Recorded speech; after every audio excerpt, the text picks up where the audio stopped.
We are Nick.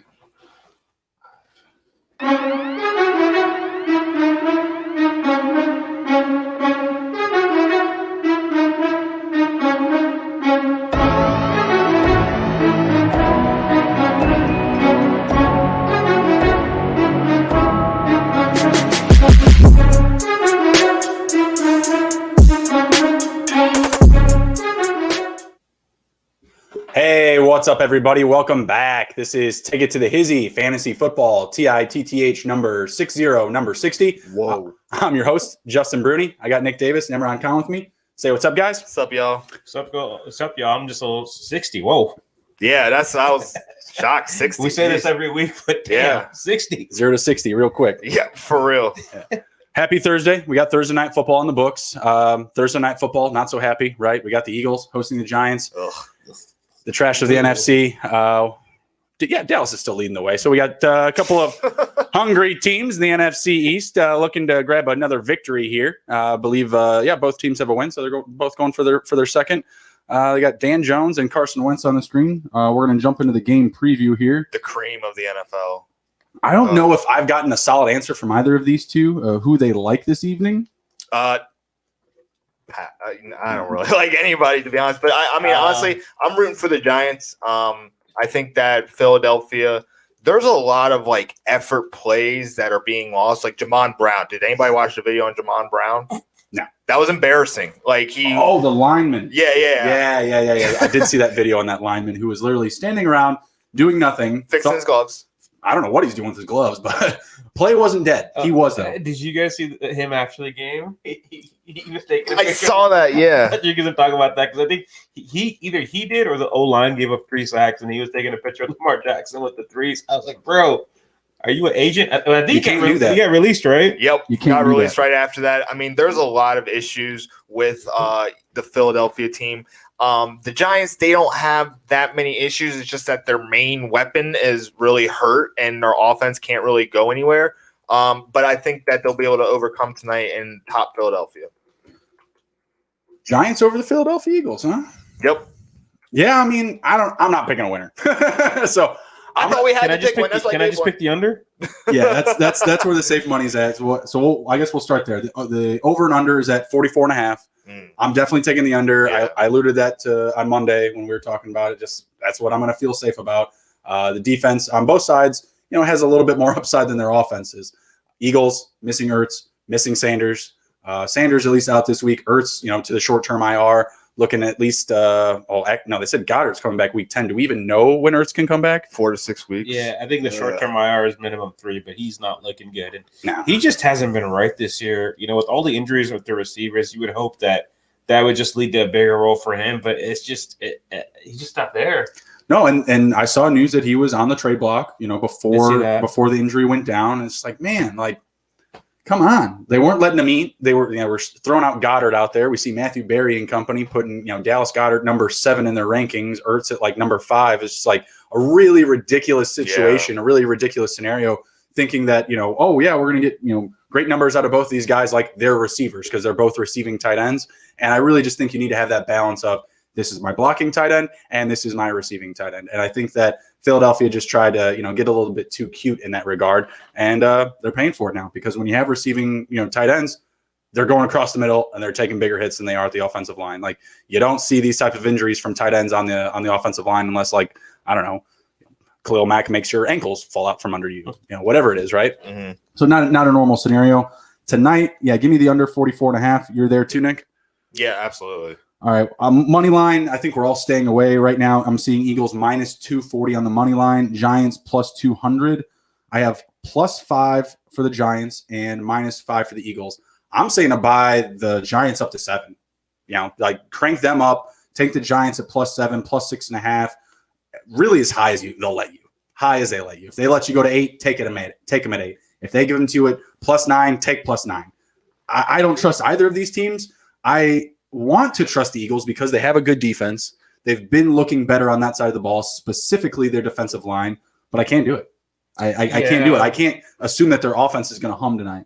I would actually, if you kind of put a gun in my head and made me pick somebody in this game, I'd probably say take the Giants +5 because I don't, with all the injuries the Eagles have, they can't blow anybody out or beat anybody by a wide margin. So, like, I'd take the Giants in the +5. And honestly, if you want to just kind of make yourself feel more comfortable, Justin and I were talking before the game. I think it was he brought him up to +7. It's only like -167. So I feel good about that. I feel very good. I'm sorry. -157 for +7 and -167 for +7.5. I'll take that all day. I feel very good about that. I take that on props every week. If you're going to make a dollar holler on this game, then it's not on the money line. Like unless you've got some real sharp info on the Giants. And I was digging real deep. There's not that much there. They have 3 losses within a one possession score, which is respectable. One of the Bears, no big deal. And sometimes you have a defense that wins you games. Well, they did cover that game. Sometimes you don't. And they've only covered once so far this season. I think they're 1-5 or 1-5, 1-4-1.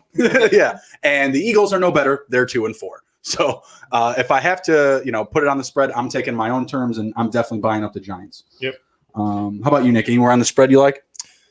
+5. Honestly, I feel like this is going to be a close game. I feel like that they're not going to have a lot of offense. I was kind of looking at DFS, and I'm like, this is a horrible game to even do DFS. When you say them, you mean the Eagles or? Both of them, both teams. I think that they are going to struggle because, there is James Bradbury in the New York Giants, who's been one of the top-rated corners in the league.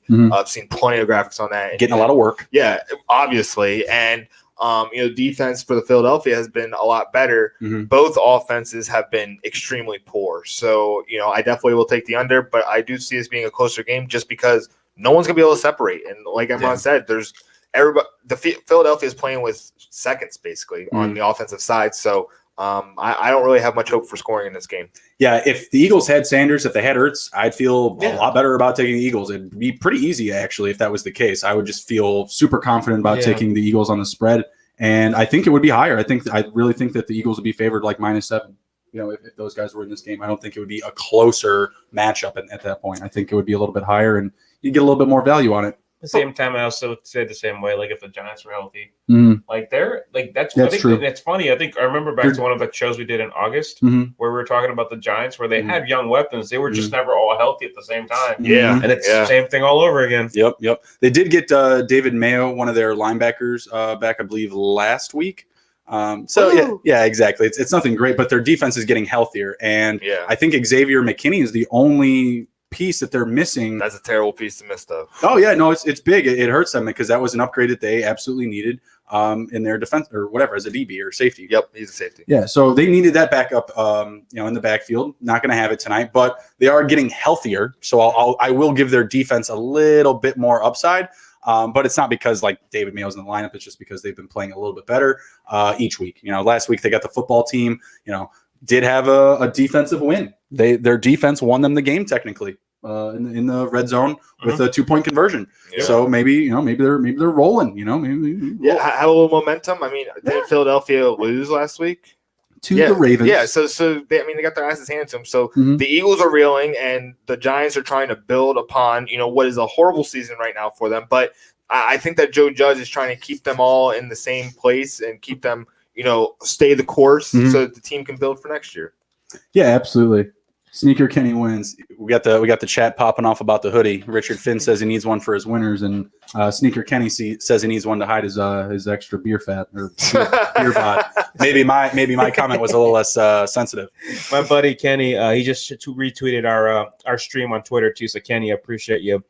Kenny's a little upset at me because I picked the Washington football team to upset his Cowboys. I'm seeing a lot of that, bud. Yeah, I know. I'm seeing a lot of that. I'm sorry, Kenny. I'm sorry, man. But Kenny, I'm on your side. I'm not seeing that the Washington team is going to be able to put anything together against Dallas. That's how I see it. The Washington team is pretty bad. The whole NFC East is pretty bad. It's another NFC East matchup, just like we're getting tonight. I mean, and we don't know who's going to win tonight. I don't think we're saying the same thing on Sunday. You might be, but I'm not going to be like banging that Cowboys drum for a little bit. Against Washington, anything's possible, and I think that it could be like a game, kind of like a warm-up game almost. I mean, sure. I don't know. I just the offense and the defense for the Washington team is just poor, and everybody keeps talking so highly against them about them. For me, it's just like yeah, they have pieces, but pieces don't win championships. So I don't know. They'll have some exciting players, but I don't have any hope. As our boy Nick Foles would say, the football team isn't going to win any pretty games. So realistically, like they're not all that bad, right? No, they're not going to win anything pretty. Look, they're a lot worse than the Bears. Like the Bears can say that, and everybody's like, "Oh, that's great leadership." You say that in Washington, it's just like, well, yeah, we know, like we see how bad you are. Me and Nick watched that video together. I told him right afterwards. I said, "Now, if Dwayne Haskins spoke like that, then you could call Ron Rivera racist." Yeah, yeah, you definitely could. Like if Dwayne Haskins came out and gave a post game speech like Nick Foles did on Sunday, yeah, you can call Ron Rivera that racist. gave me goosebumps. Yeah. Oh, dude, bro, I still have to pay to repair for the hole in my bathroom. Yep. John Reed says 28-17 the Eagles. John Reed, get off of Odd Shark. I've already seen that predicted spread. I've already seen that, brother. Oh, come on, John. Damn, we found out about your sources. Actually, that's not true. That's not true, John. It was 27-18. You said 28-17, so I got my numbers mixed there. Odd Shark was giving me 18 points for the Giants. I'm like, what the hell are you guys smoking? 18 points. Get the hell out of here. Like, that's literally just averaging all the computer predicted scores. Just averaging them all out. It's fucking stupid. It drives me crazy. Tonight, on the depth chart, who are we not putting into our lineups? We got a Thursday night game. Eagles, we're looking at, Travis Fulgham, Greg Ward. Are you dipping into the Corey Clement, Boston Scott territory? Are you starting any of these quarterbacks? What are we thinking about the Eagles?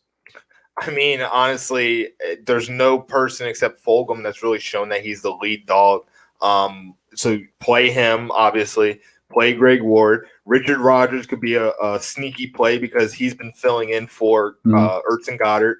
Boston Scott's going to be replacing Miles Sanders. Like, D-Jax is coming back. So, I mean, in DFS, I'm playing everybody because, honestly, there's no lead dog, and Carson Wentz can throw the ball to whoever. For, like, regular stuff, I would stay away from Richard Rodgers because I don't think he's going to get over 5 points. I would stay away from D-Jax because D-Jax he's back tonight. I did not mention him. Man, D-Jax, like he's fast. He has that capability to take the top off the defense, but he cannot stay healthy. He'll probably get one pass. And Corey Clement, I'm kind of staying away from Corey Clement because I think Boston Scott's going to be having more success. You alluded to before the show that Boston Scott's has a good track record against. I wish I remember the numbers off the top of my head, but somebody rolled out like a consecutive order of stats about Boston Scott the past couple of games with. He had to play, I think, week 1 without Sanders. Yeah, week 1 or week 2, he's been productive. He's a good receiving threat as well. What I was getting to is that his just track record versus the Giants. I guess last year, again, in like 2 games against them, he had like 220 yards total between the 2 games, a couple of touchdowns or something like that. So he showed up against them last year. I'm not sure if it's the same circumstance this year. Poor offensive line play, going to be needing to pass a lot. In my opinion, the rush defense is probably the best aspect of the Giants team in its entirety. Is the pressure that they can bring off the D-line. So, yeah, I mean, that's what I'm looking at. I'm looking at Wentz throwing a lot tonight. When I look at that game script-wise, looking at the Eagles, if you have Wentz and you need a quarterback, I mean, it's not the worst place to start him, but I'm not telling to push Wentz into your lineup any week in general. So on a short week, Thursday night, I don't love it. Not having your best weapons there, in Sanders and Ertz, it's not a prime scenario here. Maybe he gets to throw a lot, but I don't love the product that he's going to put out. So I disagree, actually. I think fire him up, says Imran. I'm using him in one of my leagues as a 2 quarterback league. In 2 quarterback leagues, you're not going to be able to get away from him. Probably not. But like with him, the last couple of games, like it's remember we're talking fantasy purposes. We're not talking is he playing good in real life or not. But yeah, like against the the Ravens last week, it was stingy defense. Part of it was in garbage time. They were down, I think 14 points at the end when they got a couple of late touchdowns. But he. Depending on your league, and if they do 6 touchdowns, they close to 30 points last week. He had 49 yards rushing and a touchdown. He has that threat. He has 4 rushing touchdowns on the year. He's always a threat to run with it, and he tossed 2 touchdowns, no picks. Giants don't have as good of a defense. I think the volume is going to be there where he's going to be swinging around. So I could see him sneakily get you 3 total touchdowns. Ooh, it's going to be sneaky. The one thing that I've noticed, like when I was watching the Ravens game last week, and it was against Philadelphia, and I really wanted to focus on Carson Wentz because I wanted to see how poorly like everything's going. Like I wanted to see what my opinion was. My opinion of Carson Wentz is right now he's the only starter that is actually playing. He is literally taking the Mamba mentality and putting everything on his back and just trying to play as hard as he can. I saw somebody. It would be nice if the rest of the team would kind of pick up. Exactly. What I was about to allude to is I saw a tweet on Twitter. I forgot who it was, but he said that Carson Wentz plays a lot better when there's guys that have something to prove. Mm-hmm. All these guys, they're kind of just like coming in, filling in. Think about the Super Bowl. There were a bunch of cast-offs and veterans that had something to prove. So everybody kind of in the game. Exactly. Yeah, those kind of guys. So that's why he played better. But right now, everybody's just kind of punting the season except him, and I see him like trying his hardest. So the rushing touchdowns, he's running for his life. He's going to rush the ball. I would love to see the prop on his rushing yards because I see it being like 30, 35. Like that's absolutely possible for him. But he's taking a lot of weight on his shoulders, and I don't think this year is completely his fault. I think that his support system around him has completely failed him, and that's why the spotlight's on him. You asked about his rushing prop, right? DraftKings has it at 20.5. That's way too low. Take it. It's way too low. It's 24. I saw Dan Jones, I think, was at 28 or 38 earlier. Dan Jones. Because Dan Jones had 26.5. He had to rip off like a freaking 70-yard run last week or something. Yeah, Wentz, I just think he's going to have a lot of scrambles. I think 20 is way too low. Way too low. He take that all day. I think he's had the most sacks in the NFL. Like he's not getting any help, but he does have the mobility to get outside. Also, don't start Jalen Hurts. He's only useful for like 3 to 4 plays right now. Like he's not at Taysom Hill level yet. And Taysom Hill, I wouldn't even start. So just kind of letting you guys know, you will see Jalen Hurts, but it's really just 1 to 2 plays. Yeah. So the only game where the Giants have not caused a turnover, and I believe they're close to average. Well, it's just under 2. The consecutive games they've now had multiple turnovers caused up by their defense. The only team they haven't against is the 49ers. So I'm thinking that the Giants defense is a little bit sneakier and a little bit better than we're anticipating. Oh, yeah. I see Wentz as pretty much like even money on touchdowns and interceptions, 2-2, 1-1, 3-3, maybe even. Could he rush one in? Yeah, absolutely. Yeah. I mean, they lost Sanders, right? I mean, who else is going to finish in the red zone? Yeah. I don't. Austin Scott. And he's never been shy of contact. Oh, never. He'll never. dive at the end zone. So we're staying away from D-Jax. Greg Ward. I didn't hear anybody talk about Greg Ward. Are you starting Greg Ward tonight? I'm not starting him, even though I have him on my team. But there are players above him. If your wide receiver situation is really bad, start him. Like he's going to get maybe like 3 to 4 catches, and it's going to be screens. So there are going to be options for him or opportunities for him to break a run. I'd start him, but for me, I have better receivers and flex spots than him. Yeah, I think it would be easier to start him if Deshaun Jackson was not back in this lineup. Because otherwise you're literally looking at Travis Fulgham, Richard Rodgers, Greg Ward. That's it. And Hightower. Hightower, like I don't even understand, man. Like he caught one deep ball last week. Great. I've been listening to Eagles fans, talk on talk radio, social media, all this and that and other. Oh, John Hightower, he's gonna break off one of these big plays. Like, cool. That's one. Why is he on the field all the time then? Yeah. He's on the field the most. Yeah. He's hogging up all the touches, all the snaps. Stop it. Stop that. I hate it. It drives me nuts. He's like a Darius Slayton. Just kind of like those big play guys that, you'll have like a game where it's like 3 catches, 150 yards. But I guess. I mean, I don't know if I've ever seen Greg Ward put up those numbers, but No, Greg Ward's a different receiver though. Like he's the scat back of the receivers. He's going to be getting the screens and some routes to have him do work. The other receiver is just going to be going over the top. I mean, Hightower, like he just goes on 9 routes. That's all I saw him get last week. Yeah. So stay away from Hightower. Stay away from D-Jax, in my opinion. I'm good for Fulgham and Ward, and that's about it. Like Wentz, I'm just not there. What about the Giants? Are you guys starting Danny Dimes, Danny Dumbbells? No. Starting Danny Dimes. If it's a 2 quarterback league, or if you got like a really bad, I was thinking of the other options for a single quarterback, unless the bye week's really scarce. I mean, you got to be really digging at the bottom of the barrel. Yeah, that's right. And like with him, we know about his turnover problems too. So depending on your league, that's negative. It's almost guaranteed he's going to turn it over at least once. And so it's just you better hope he does it in his own red zone so he gets the ball back right away. Yeah, so he can even it out for you. So unless it's a 2 quarterback league or you're in some weird league where the bye week is really scarce, I would stay away. Yeah, I'm gonna say no. So hey, we're in agreement. Fuck Danny Dimes. Devontae Freeman, Wayne Gallman, Deion Lewis. Anyone? Bueller? Oh man. Anyone? Freeman, I like Freeman. I think this could be a game where his touches help him. be relevant in fantasy. Maybe 10 rushes, a couple catches.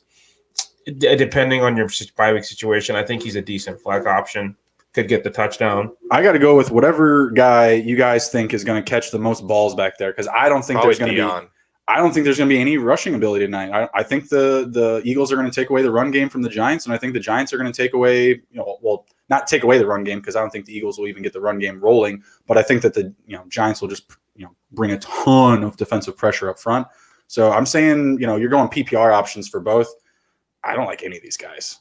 Wayne Gallman, Deion Lewis, Freeman could. If Freeman gets catches, yeah, that's the guy tonight. Do we know about him? Well, I guess we'll get to his props here in a bit, but I can't imagine he has a prop higher than like 3 catches. No, and I'm looking at his stats coming into the year. I mean, he his best game, he had 4 catches against the Rams a few weeks ago. His rushing attempts, he's significantly had like the lion's share of those. So last 2 weeks, he had 17 in week 5 and 18 carries last week. Not for anything impressive. He's barely averaging 3.5 yards a carry on the season. That's tough. He is getting the volume, but there's nowhere for him to really go. I gotta imagine you have somebody better than this guy. He could just be some bench fodder, that you're hanging on to, waiting for whatever Gallman Lewis injury or whatever, just a stash. I'm gonna say stay away tonight. I think that the Eagles defense is gonna gallop up any of these running backs. What about receivers? Slayton, Tate, Shepard, anyone? Starting Slayton. I would start Shepard too. I mean, he is a legitimate receiver. He just cannot stay healthy. Honestly, I really like the guy. I feel bad for him. But anytime he's on the field, he's going to get about 8 targets a game. So he's going to have the opportunity to make those catches, and he can. It's just him staying healthy. So Ingram too. I mean, where you probably drafted him, you probably got to start him. So and that's what kind of sucks about this whole Giants situation is you can see the pieces are there. It's just their main weapon, Saquon Barkley, was supposed to set everything up, and it's not there. So these guys are suffering. Yeah, so I think Slayton is definitely a start. He's just his big playability. He's just you never know. Shepard is really consistent. He's really good on the underneath intermediate stuff. So he's going to get his volume. His floor is always pretty low, right? If he's playing in the lineup, he's never really going to give you a dud. Ingram, like Nick said, probably don't have a better tight end option unless you got lucky with Jonnu Smith later or something. Like you kind of have to start him. And like Ingram's a really good player. Like he's got to one of these weeks he's got to just show up. So that's kind of how I feel about the Giants side. Yeah, Ingram, Slayton. I think that Sterling Shepard is just going to. I'm not going to say he's going to be a decoy tonight. He'll get touches. He's going to catch the ball. But I think that his presence is going to open up more availability for Slayton in the deep game, in the secondary. I agree with that. Slayton going up against these number 1 DBs in secondary, it's not a good scenario, and it hasn't shown as much in the previous weeks. I mean, they were having trouble last week up against the football team. The Giants were only able to put up 20 points. Defense was just able to get the last stop, right? We talk about it all the time. So I'm not dipping into Golden Tate or Sterling Shepard. I think, again, you probably have better options. Shepard could have been a guy that was picked up on waivers. He wasn't someone that I was seeing like getting held on by everybody. I saw people dropping him. Yeah. So we'll see what happens. But yeah, I'm going to stay away from Tate and Shepard tonight. Give me Slayton and Ingram. Let's jump over to the props. This will probably be pretty telling of our sit or start takes here about who's going to be getting the action. Starting with the quarterbacks, I'm looking at Carson Wentz, 248 passing yards to 231 for Dan Jones. Over under here. What do we got? Oh man, 245. That's kind of tough. 248 or 245? 248 for Wentz. I'm gonna take under. I'm gonna say under 225. I feel that's what I feel too, Nick. 225, 230, and I think he's gonna run a little bit too. Yeah. So I think that's where it's gonna balance out a little bit. Yeah. I'll say the under for Wentz. What about Dan Jones? 231.5. I'm gonna say the under. I'm gonna say the over because there's not gonna be any more options. I feel like he's gonna get a long pass of Slayton in there. That's gonna help him hit the over. All right, cool. So you guys got Dan Jones on the over, Carson Wentz on the under. I've got both on the under. Go defense. Passing touchdowns, Carson Wentz 1.5, Dan Jones 1.5. I'll take over for Wentz, under for Jones. I'm going to go over for Jones, under for Wentz. Wentz is going to go one passing touchdown, 1 rushing touchdown, 1 interception. I go over on both. Over on both for Emron. Carson Wentz 23.5 completions. I hate these completion props. Dan Jones 20.5 completions. You got to aim for low numbers. I like the Dan Jones number, but I don't like either of them to hit it. Yeah, Carson Wentz threw it 40 times last week, and he couldn't get this number. What did he get last week? How many 21 out of 40. Wow. What was it? 21 out of 40. Oh, wow. But see, like that's what you assume. Is like, oh yeah, volume passer. It's a good defense. No running game, right? Yeah, let me give you this. The over for Wentz is paying plus money. So the book is with you. Dan Jones is paying even both ways. I'm going to go under for Wentz, over for Jones. Under for Wentz, over for Jones as well. Yeah, it seems to make sense, but I want to say under for Jones too because fuck this matchup. Yeah. Rushing yards. Did you have something there? I was just going to say 20 and a half. That's basically 2 over 19, and 19 is kind of a low number for a quarterback in a game that we're expecting high passing numbers. So you would assume, but then why is the number so low? Oh, yeah. Bastards. They know something. They do. Trapping us. Rushing yards. Boston Scott, 53.5. Our boy John Reed needs it tonight. He's starting Boston Scott with Miles Sanders out. Can he hit it? Is he going to help out old John? He's going to get 45. 45. Sorry, John. What do you think, Emron? 53 is a lot. 53 seems like a lot. I'm going to probably say the under as well. It seems like a lot, but I'm going to say under, but I think he might be slightly higher. John, I'll give you 50. Sorry, John. All right. Same number, different running back. Opposite ways. Devontae Freeman, 53.5. Same number. Can he hit it? No. I'm going to say no as well. I'm going to say yeah, only because he's probably going to get 15 to 20 carries. Against that defense, though, like I just think they're going to throw all night. Yeah, I see that happening. Wentz, Dan Jones rushing props. We got Carson Wentz at 21.5 and Dan Jones 28.5. Give me the overs. I'm going to go over for Wentz, but under for Jones. He's going to get like 25. Give me both these guys running for their life. Yeah, I think over from both. The thing is Wentz is faster, so I don't think Jones is going to be able to get those yardage. Jones busted off, what was it, a 74, an 84? He's pretty athletic. He busted off some stupid-ass run last week on an RPO play. Like, people are pissed. They're hiking up his fucking props. It's driving me crazy. His Madden rating went up. Yeah, right? His Madden speed rating went up 3 points. All right, so receiving yards. Boston Scott, 23.5. I'll take the over. I'm going to take the over. Over, too. Darius Slayton, 55.5. Oh, man. Give me the under. Oh, yeah, I think the under. I'll take the over. I have him breaking the defense for a big one. 75. I think it can happen. Does it happen? I don't think so. Deshaun Jackson, 40.5, under. Under 0. Yeah. It's paying plus money. It's the under is paying plus money. So I think that's a really good opportunity to take it to the Hizzy. Smash the like button, guys. Plus money on a guy that's coming back his first week that is always hurt.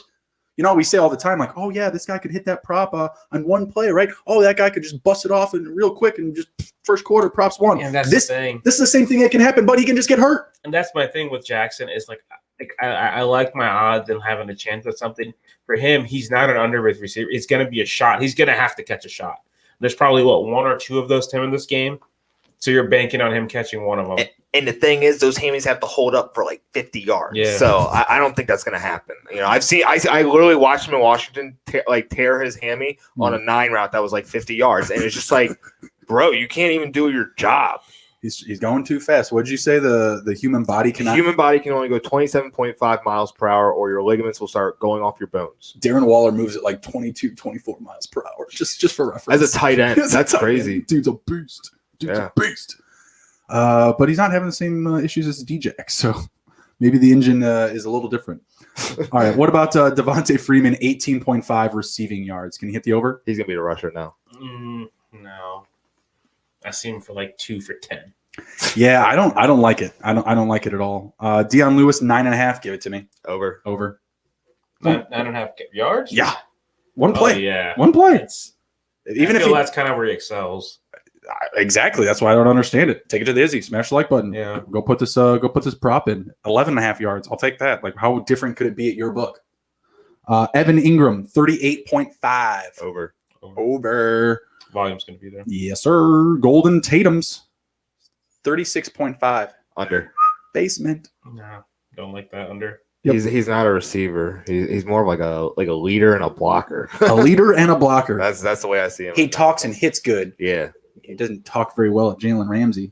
Your trash talk hit him very well. Yeah, right. It's like your trash talk isn't very good, sir.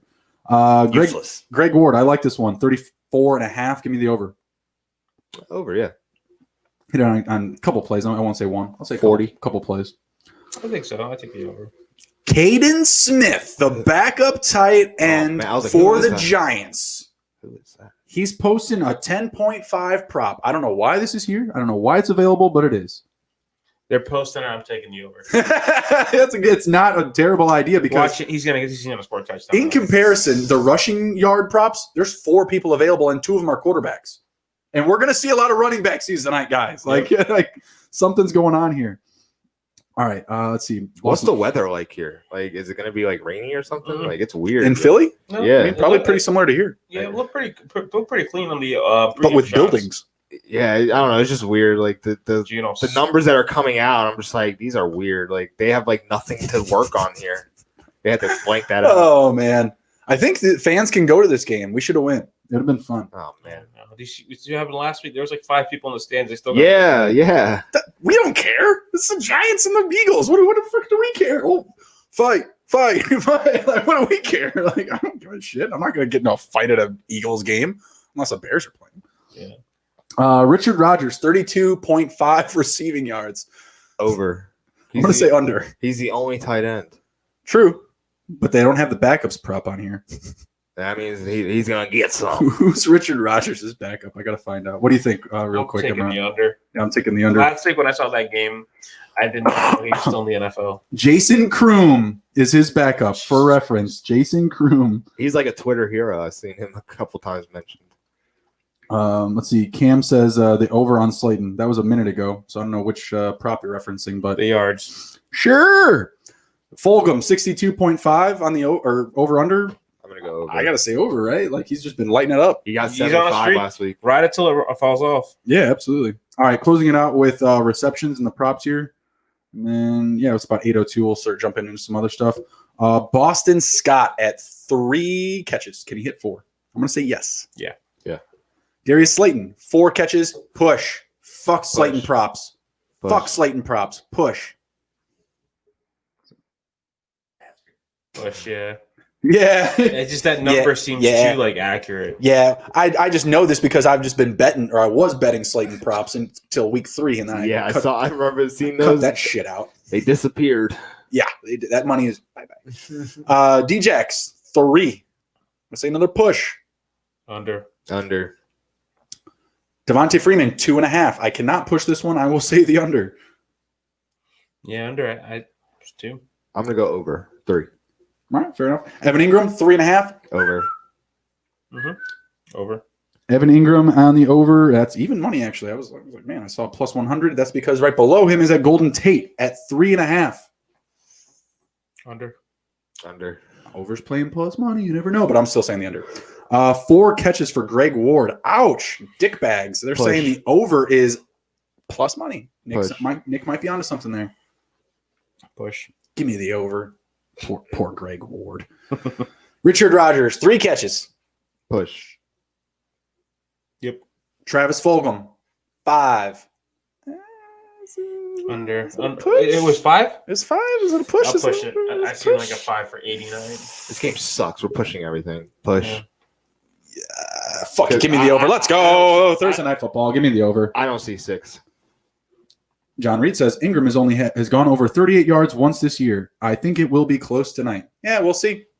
This is probably the worst team that he's played against, though. So, is it football team or Eagles? Football team. Sorry, football team or the Eagles? Second worst team. Which is worse? All right, really quick. Who's got I'll go through the Thrive lineup really quick. Haha, dick bags. Is that us? Where are we the dick bags? What do we do? Oops. Uh-oh. Maybe the football team. I don't know who he was referencing. Probably them. Who called us dick bags? Called the WTFs. Where I come from, sir, it's called a bag of dicks. There you go. It's sensitive nonsense. Dick bags. All right. I'm just going to pull up the Thrive lineup. He says, I hear you. I don't know. We still don't know what you mean, John. I'm trying to pull up Thrive just so that we can kind of go through their props really quick, but I have to log in. So if anyone else is... I can never get into the lineups after they're full, so... Oh, you have to... Oh, never mind. I thought you were talking about We can shout out John. John posted a couple he's riding with tonight. on Thrive. John's riding with the over on Djax of 37.5. Mm-hmm. He's riding with Slayton over on 53.5. Agree with him on Slayton. Don't agree with him on Djax. Yeah, Djax. It's just big play. He's got to get it. Djax is going to be tough. Okay, so going through the props here, they're available on Thrive. They've got, and I'm just going to ask them all of them to you guys. So we got Dan Jones at 237.5 passing yards. You can say the over, the under? Under. Okay, under. I'll take the under as well. Dan Jones, 24.5 completions. I will say the under, as we said. Under. Devontae Freeman, 51 rushing yards. Give me the under. Over. Nick? Over. Devontae Freeman, 1 total touchdown. I'm going to say none. 0. Over. Over. Golden Tate, 43.5 reception yards. Under. Give me the under as well. 2.5 receptions for Golden Tate. Give me the under as well. Over. He's going to get 3. I think he's the odd man out tonight. Under. Evan Ingram, 44.5 receiving yards. Over or under? Over. I'm going to take John Reed's info and go under. He said, no, not you. We are not dickbags. It's official. For Ingram, yeah, I'm going to take the over. I need it. Evan Ingram, 1 touchdown. Give it to me. Yeah. What do you think? Yeah. I think he gets it on the red zone. All right. Darius Slayton, 63.5 receiving yards. Over, under. 63? Mm-hmm. Over. 65. I hate it. Fuck it. Go over. Graham Gano, 6.5 points tonight. Over. Man. I'm going to go over. Yeah, give me the over. Give me all the field goal props tonight. Yeah. John Reed, really quick, drop your favorite team in the chat. Carson Wentz, 250.5 passing yards. No. Not happening. No. I'm going to say under as well. It's actually even on the points here in Thrive. Let's see. Boston Scott, 75.5. Rushing yards? Rushing yards. Sorry, my bad. Under. Oh, I'm sorry. Actually, it's total. It's 75. I was like, whoa. 75.5 for rushing and receiving. I'm sorry. Yeah, give me the over. Yeah, over. Over. Boston Scott, 1 touchdown. He's going to vulture one. Give me the under. Yeah, he finds one. It's coming from some random fuck. It's just some random guy in the lineup. Hightower. Jason Kroom. Already gave him your name tonight. Jason Kroom and an Eagles win plus 50,000. Where can I get those odds? Honey, we're getting a new pool. Darius Slayton or T. Higgins, asks Kyle Sessage. That's a good one. I'm going to say T. Higgins, actually. Yep. Yeah, T. Higgins. T. Higgins, yeah. Looking a lot better more recently, and A.J. Green's not the guy there. Yeah. He's not. Tyler Boyd was coming on strong, but T. Higgins is really, really rolling lately. And one of these Giants guys could easily just be the odd man out. You were referencing it could be Tate. I was saying earlier it could be Shepard, just kind of used as stretch guy, stretch the open field. If there's a guy that we like for the Giants, it's probably Slayton and Ingram, and that's it. Those were the two that we said that we were starting. All right, John Reed, he's in the mix. He's got 49ers. Kyle, drop your favorite team, even though I know who it is. You still got to put it in there. Travis Fulgham, 48.5 receiving yards. Over. Yeah, over. Right? 48. Yeah. The targets he's been getting, I'd say so. I feel good about that. All right. Over 5.5 catches for Fulgham. I take the under. I think that's his peak. Yeah, under. Tonight. I'll take the over. I said over 5, so stick with it. Greg Ward, 37.5 receiving yards. Yeah, I'll take it. Over. Djax, 35.5. I will say the under. Under as well. Under. Jake Elliott, last one, 8.5. Give me the over. 8.5 points. Under 7. Points? Yeah. Yeah, I take the under. Field goal game. He ain't no Brandon McManus. Yeah, guys, start Graham Gano and start Jake Elliott. All right? Lock in those kickers. Don't go running away from them. All right, so we're about 10 minutes away from kickoff, so that's good. We're going to be starting this game here soon. Make sure that you're, getting into your lineups, tweaking any last minutes there. I'm trying to stay away from this game as much as possible in fantasy. Like, I'm just throwing quarters at this game. Basically, it's just like, all right, I'll just do my quick play, for the night. Yeah, I feel you. All right, so let's jump into some injury updates for this week. I'm just going to roll through the list here. We've already covered, obviously, Zach Ertz going to be out 4 to 6 weeks, headed to short-term IR. Has to be there for at least 3 weeks. Could be out till potentially week 12, week 13. Probably done as far as your fantasy season is concerned. If you can trade this guy in any sort of like dynasty or keeper or hold'em leagues or something like that, it's time to move him if you can get some value back. All right, so running through the injuries here. Keenan Allen limited yesterday with the back spasms. Sammy Watkins still not practicing with his hamstring injury. Not looking good for this week. You guys know what's going on with Joe Mixon? No, I don't. I did not see this coming out. He's got a foot injury. He missed yesterday. He missed today. Guys, if Giovanni Bernard is not owned in your league, you have got to get on that guy. You have got to get him on your roster. I don't really know what's going on. Foot injury. He's been missing practices in the previous weeks, but he's been playing and putting up stats, and I don't know what's going on. But absolutely have to follow it into tomorrow. John Brown for the Bills, still not practicing with a foot injury. Julio Jones did not practice yesterday, limited today, Thursday, looking like he's going to be good to go. Calvin Ridley, same thing, limited yesterday, looking like he's good to go today. Deontay Johnson, full practice back for the Steelers yesterday with a back issue. Dawson Knox did not practice yesterday, out with a calf issue. Jameson Crowder is coming into this week questionable. I didn't see his practice involvement. Anyone? No, I didn't see. He was really looking at the Jets. Well, Jameson Crowder owners probably. Jameson Crowder owners. Rob Tonyan did not practice, still nursing an ankle injury. He was on the sideline with rehab coordinators, doing some light work with the helmet on. Marvin Jones did not practice. That guy season, what the hell happened? I don't know. Was loving him coming into this year. Jordan Atkins did not practice, still in concussion protocol yesterday. Today, same thing. Continue to fire up Darren Fells. Going to be a solid option going forward for you. Grabbed him off waivers. Nice. Good call. Leonard Fournette practiced in full yesterday. I'm sure that's going to be the same for today, Thursday. Jonnu Smith was limited yesterday. That's good to see, rolling back along. Mike Thomas, Emron alluded before the show, cannot get out of his own way. Man. Now, again, questionable for this Sunday with a hamstring injury.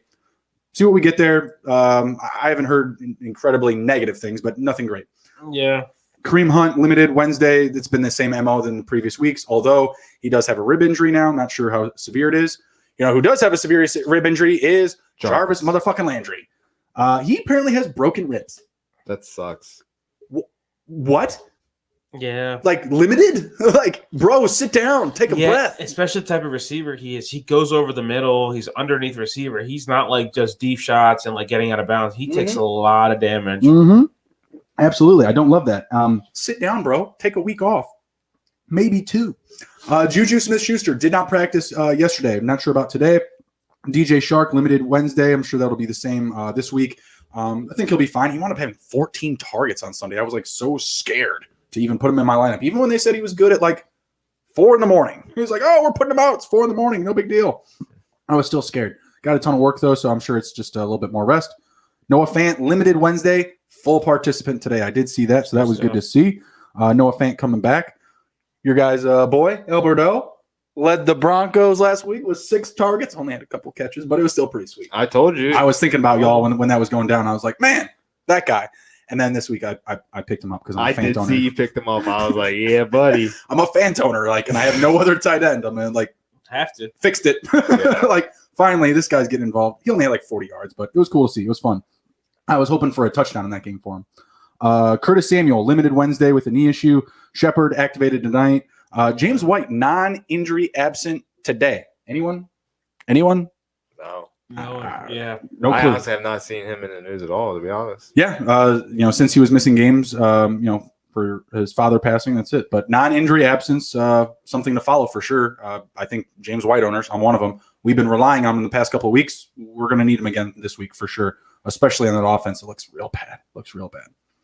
Last one, DeAndre Hopkins did not practice today. Did not practice yesterday. I think it was the same last week. You're a Hopkins owner. Yeah, I think it's just a veterans deal. Just rest. Yeah. I mean, there's an ankle issue, but he's good. Yeah, he does. They don't need him to practice. He'll be fine. Well, when you play for Cliff, you get special treatment when you're the best players and whatnot. Besides the sun. On his T-ball team, Cliff's T-ball team. It's not a bad team to be on if you know how to hit homers. If you hit dingers off the tee. All right, let's see here. We're about 5 minutes away from kickoff.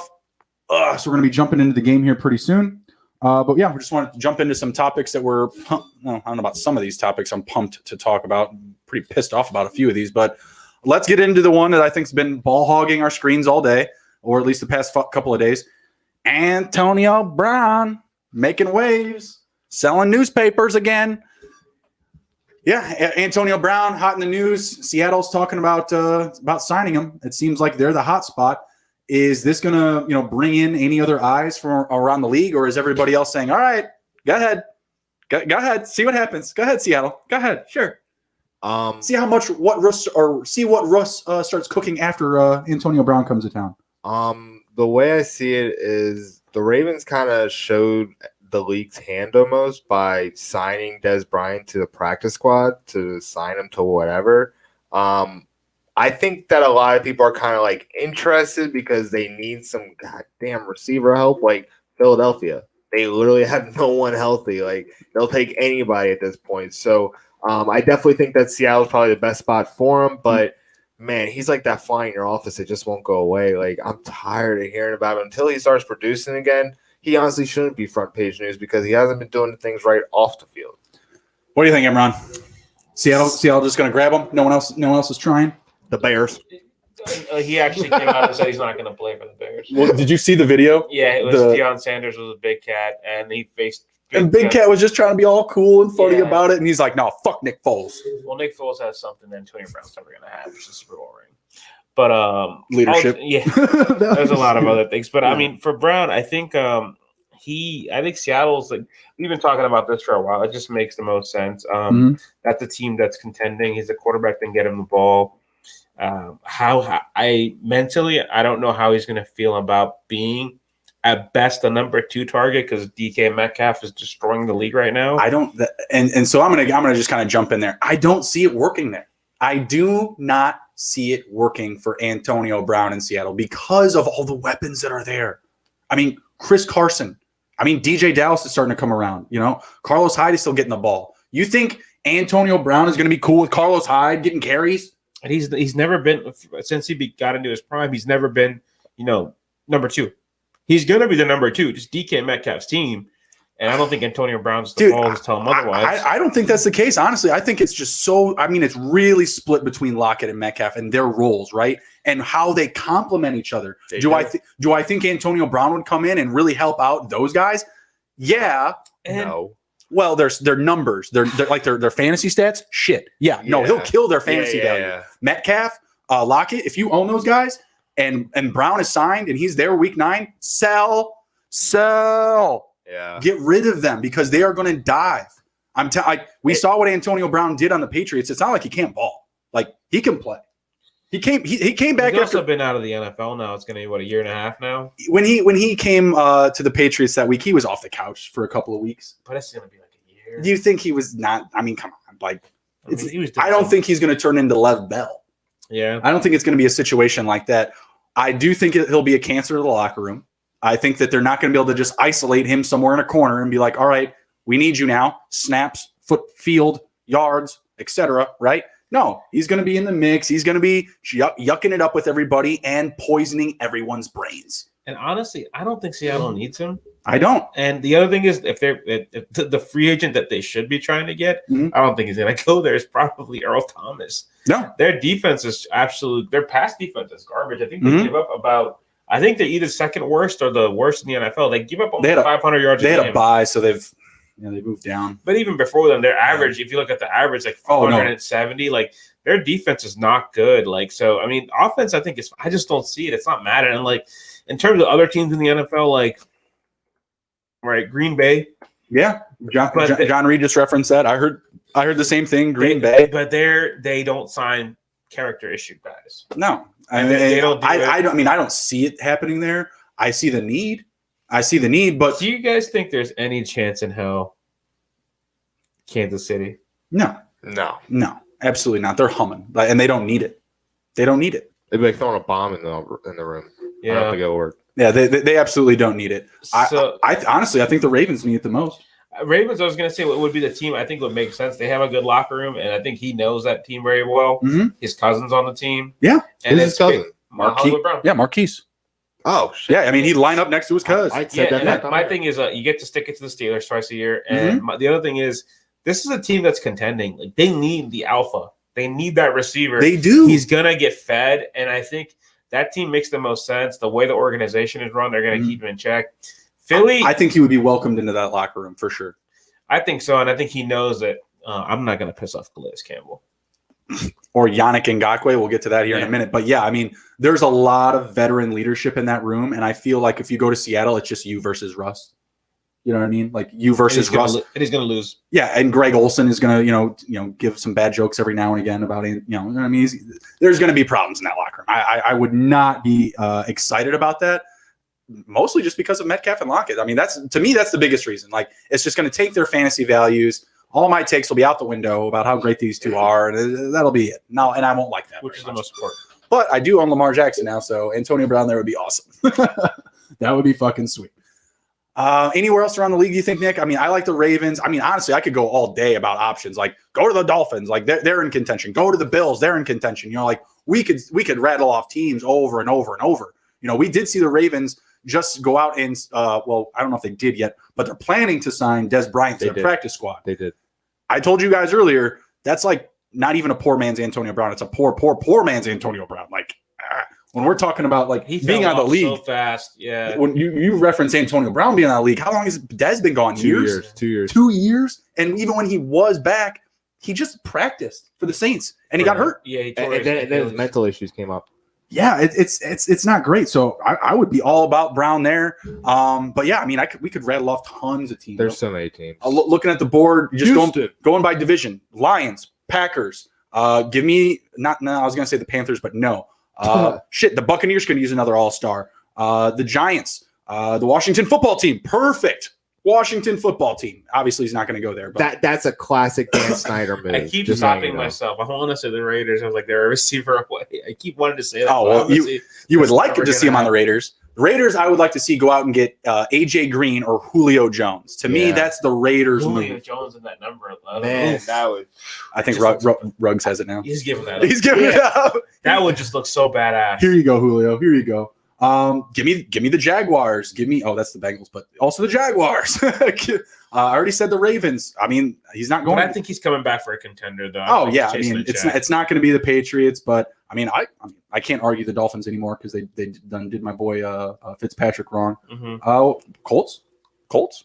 Yeah, that team is hurting, but I think it would help. I don't know how long he would last with the way Rivers has been playing. I don't think he would last with Rivers or Frank Reich, to be perfectly honest with you. You know, I'm hearing a name pop up in Indianapolis, Jacob Eason, the Georgia quarterback that they took. Not Georgia. He went to Georgia, but he went to Washington. Okay. But he's like highly rated coming out of high school and kind of fell out of contention. But he got drafted by the Colts, and they're like, "Oh yeah, Jacob Eason is looking real good. He's doing this, doing that. We might see him come in like the last 2 weeks of the season." Or Jacoby Brissett. Yeah. Damn, man. What am I, chopped liver? I mean, we can't get any love for Tyler Bray or McSorley, but this guy, Jacob Eason's getting in. Like, they're definitely talking about him in Indy and stuff. So, I mean, I don't know. I kind of see. I knew Philip Rivers was going to be a stopgap guy. But it's kind of interesting you're hearing Jacob Eason like pop up now when it's like right before the trade deadline and stuff like that. So, I don't know. All right, we got the Giants kicking off here. Final take. I'm giving Giants +7. What do you got? I'll take the Giants +5. +5 for Emron? +5. No, not for me. I need a touchdown. I need a tutty for sure in this game. All right, next up we got Ryan Fitzpatrick. Sarah Pelfram, you broke my heart. Like, what the hell? Why did you do this? What are they doing in Miami? I read about it, and what they said was there is a lot of tape for Fitzmagic in the NFL, and game is going against Wade Phillips, one of the best defensive coordinators in the league. They said that they were like going to prepare for Fitzmagic, but throwing two in there's not that much tape, so they think that they can kind of get one over. But man, I don't know about all that. I don't agree with this at all. Like, I don't like it at all. Like, Fitzmagic, he was leading that team to a good season, and I think that Tua was enjoying learning from him. They just kind of I don't know what the hell this shit is. Like, I'm very disappointed in the Dolphins. I was loving them for a minute, but it was fun doing this. Like, I don't know. Hold on to him because Tua might get hurt, man. Like, or get pulled. But I see Tua getting hurt. What is going on with that? Sean Jackson's already about to hit the over. Yeah, right. He's got 2 for 24, I think. No, that was a run. That last one was a run. Yeah, it was a run around reverse. That is fog. We had that here this morning in the great state of Maryland. Yeah. I thought it was gonna be like the Mist, the horror movie. Like, I was like, what is going on? I cannot see the bridge in front of me like 100 yards. It's just because you guys are really close to it. See, I'm from Illinois, and when we grew up in the fall, like, things are just like really colorful. And I know there's going to be a lot of leaves here soon. We're going to get there, but man, this place, Maryland, it looks like Halloween Town for the entire month of October. Mhm. Like the entire place, it looks like something you see out of a Halloween movie. Like I feel like I'm going to see Michael Myers just walking down the street, on his skateboard, drinking some cranberry juice. You know what I mean? I Like, wouldn't doubt it. it's really weird. But yeah, I woke up this morning too. I was like, man, I can't see shit. And now same thing in Philly. Yeah. Same thing in Philly. Yeah, with Fitzpatrick, I mean, the man was quarterback 9 in fantasy, guys. Quarterback 9. What the F, yo? Huh? I wrote about this last week when I did my 10 thoughts for week 5. Mhm. And after they had that huge upset over the Niners, Yeah. I said to Tua or not to Tua because, obviously you took him top 5. They've been talking about taking Tua a year before the draft, right? Mhm. But Tank for Tua. Yep, Fitzpatrick's doing his thing. He's Mhm. got you guys to 3-3 right now. You're competing, you're fighting.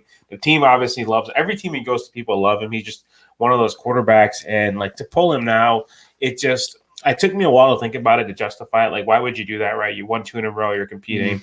The only thing I can think of is something. And the more I read about this, it made sense. I went down a rabbit hole last night, which was the Dolphins. Right? They're 3-6, right?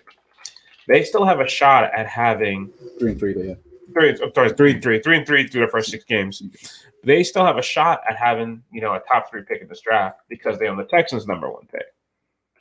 So what I think they're doing is kind of like what the Cardinals did with Kyler Murray, Josh Rosen. Mm-hmm. They want Tua to play. Can he play? If he's a bust, they want to know now. If he's a bust, you can go, Sure. or if he can't play, you take, whether it's you go all in on Lawrence, Fields, or Trey Lance. I kind of get it, but my thing is like, I hate that. That's How much money did they give? dirty. Didn't they give him a $30 million contract? I think for the top 5, it's like it's between 20 and 30. No, but he got more than he was supposed to get. It was an odd. I'll have to pull it. That's It was dirty. An odd contract. That's dirty because Dwayne Haskins is a different situation, but you literally draft a guy top 5 and you're going to give him a half of a season to determine if he's the quarterback of the future for you. Like, that's kind of like the NFL is a crazy beast and just chews up players. But man, you can't give a rookie quarterback half of a season like that and they'd be like, oh well, you didn't perform, so we're going to draft a guy first round with the first overall pick with the Houston's. Like, I that mind blows me. Like, I'm not down that you read that, but that's kind of dude, that's dirty, yo. I don't like it either because my thing and like the justification, like I read it from that perspective when I thought about it because they're going to have a bunch of assets because the Texans are really bad. Texans are going to finish as a 5 worst team in the NFL, so they own the Texans first and second round picks. So Lane Johnson's injured again. He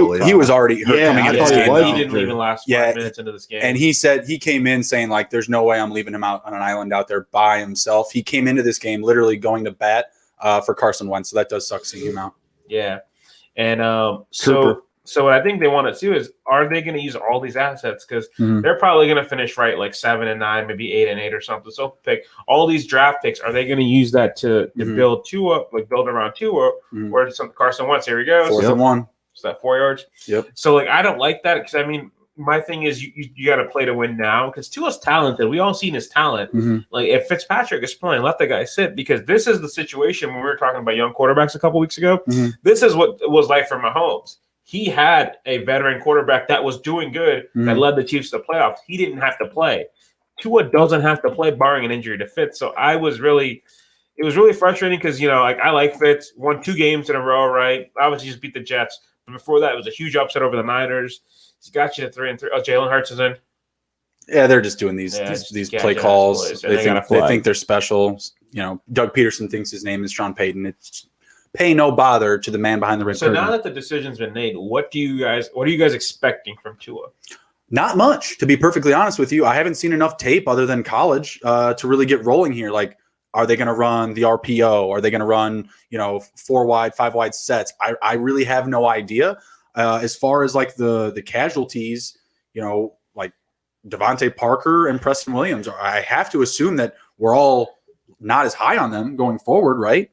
Like, are you guys ready to sell your Devontae Parker, Preston Williams shares? I mean, Preston Williams, not a really expensive share, but Devontae Parker, I think, a lot of people are in on. If you know a Tua lover in your league, I think you're trying to trade him Devontae Parker right now. Yeah, it's just I don't know. like you said, there's no preseason. We haven't seen him play. We just don't know. Well, look, what do you think, Nick?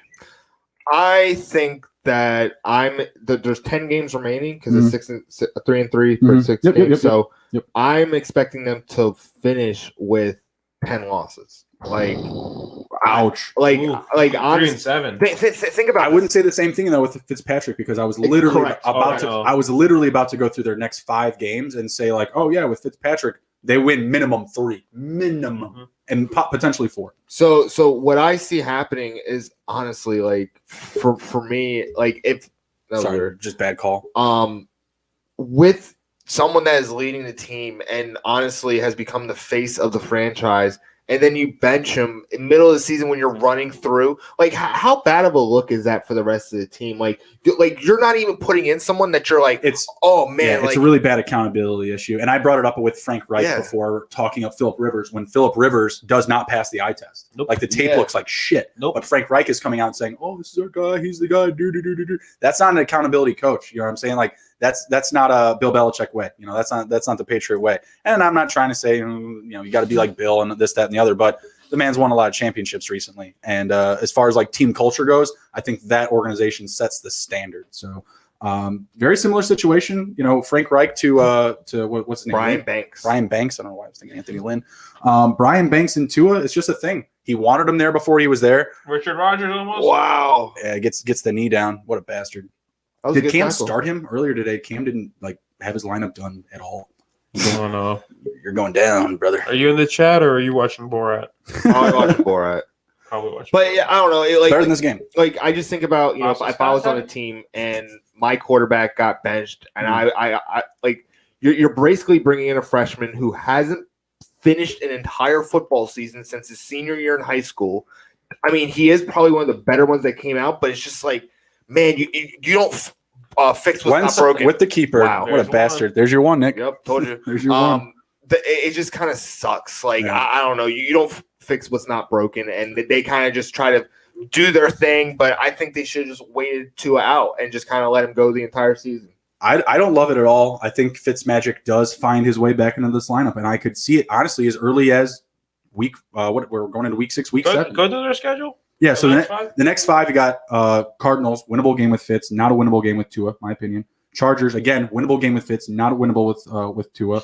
Broncos, I'd say winnable with both, potentially. Jets, winnable with both. And the Bengals, winnable with both. But if you have Fitz in that game, you have 4 winnable games, potentially even 5.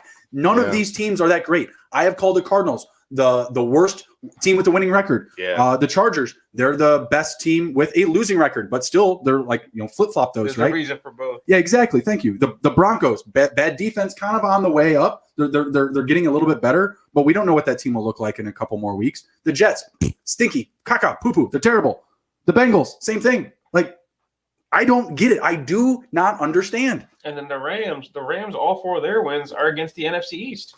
I saw that stat. I was like, I didn't realize that when somebody, because I was reading the previews for the Bears game, and somebody said that, I was like, wait, really? And the Giants still gave them a hard time. They didn't cover against the Giants. It was a 1-possession game, and I was thinking about that. I was like, that's one of the things that's right about this week is that a lot of these teams they put on a mirage, and they had us convinced otherwise because it's I'm really big on.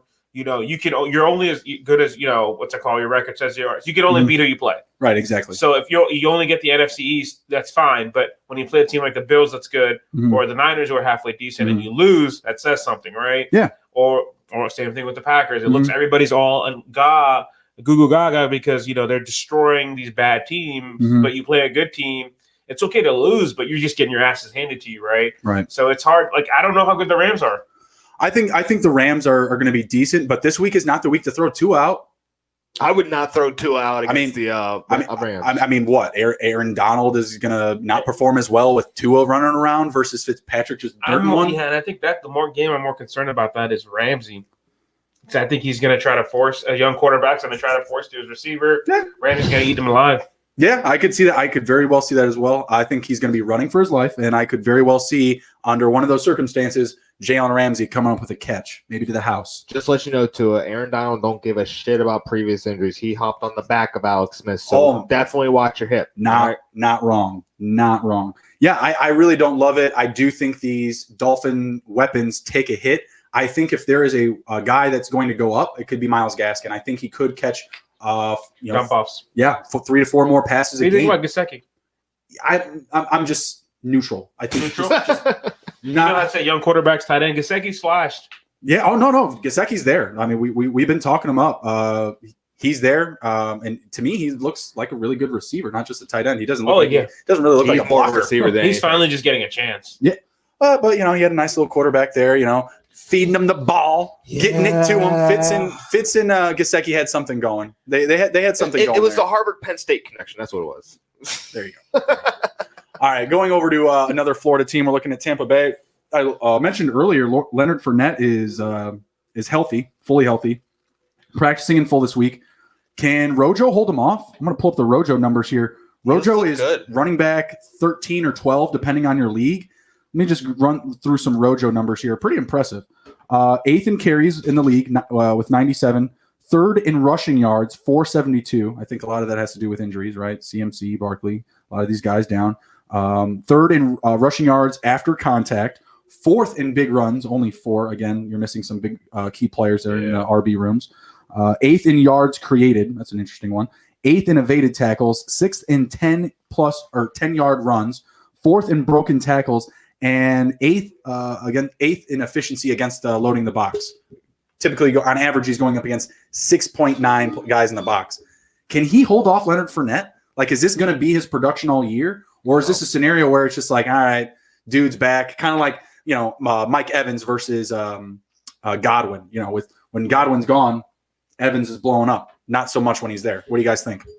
I don't see Rojo holding off Leonard Fournette, and I don't think it's anything to do with his play. I think it just is they acquired him, and they put him in because they believe that he's the better running back.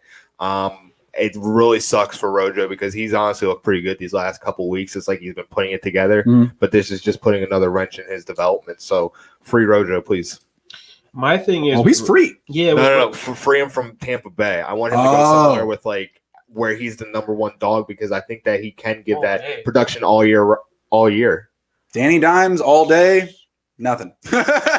Over the top of both of them.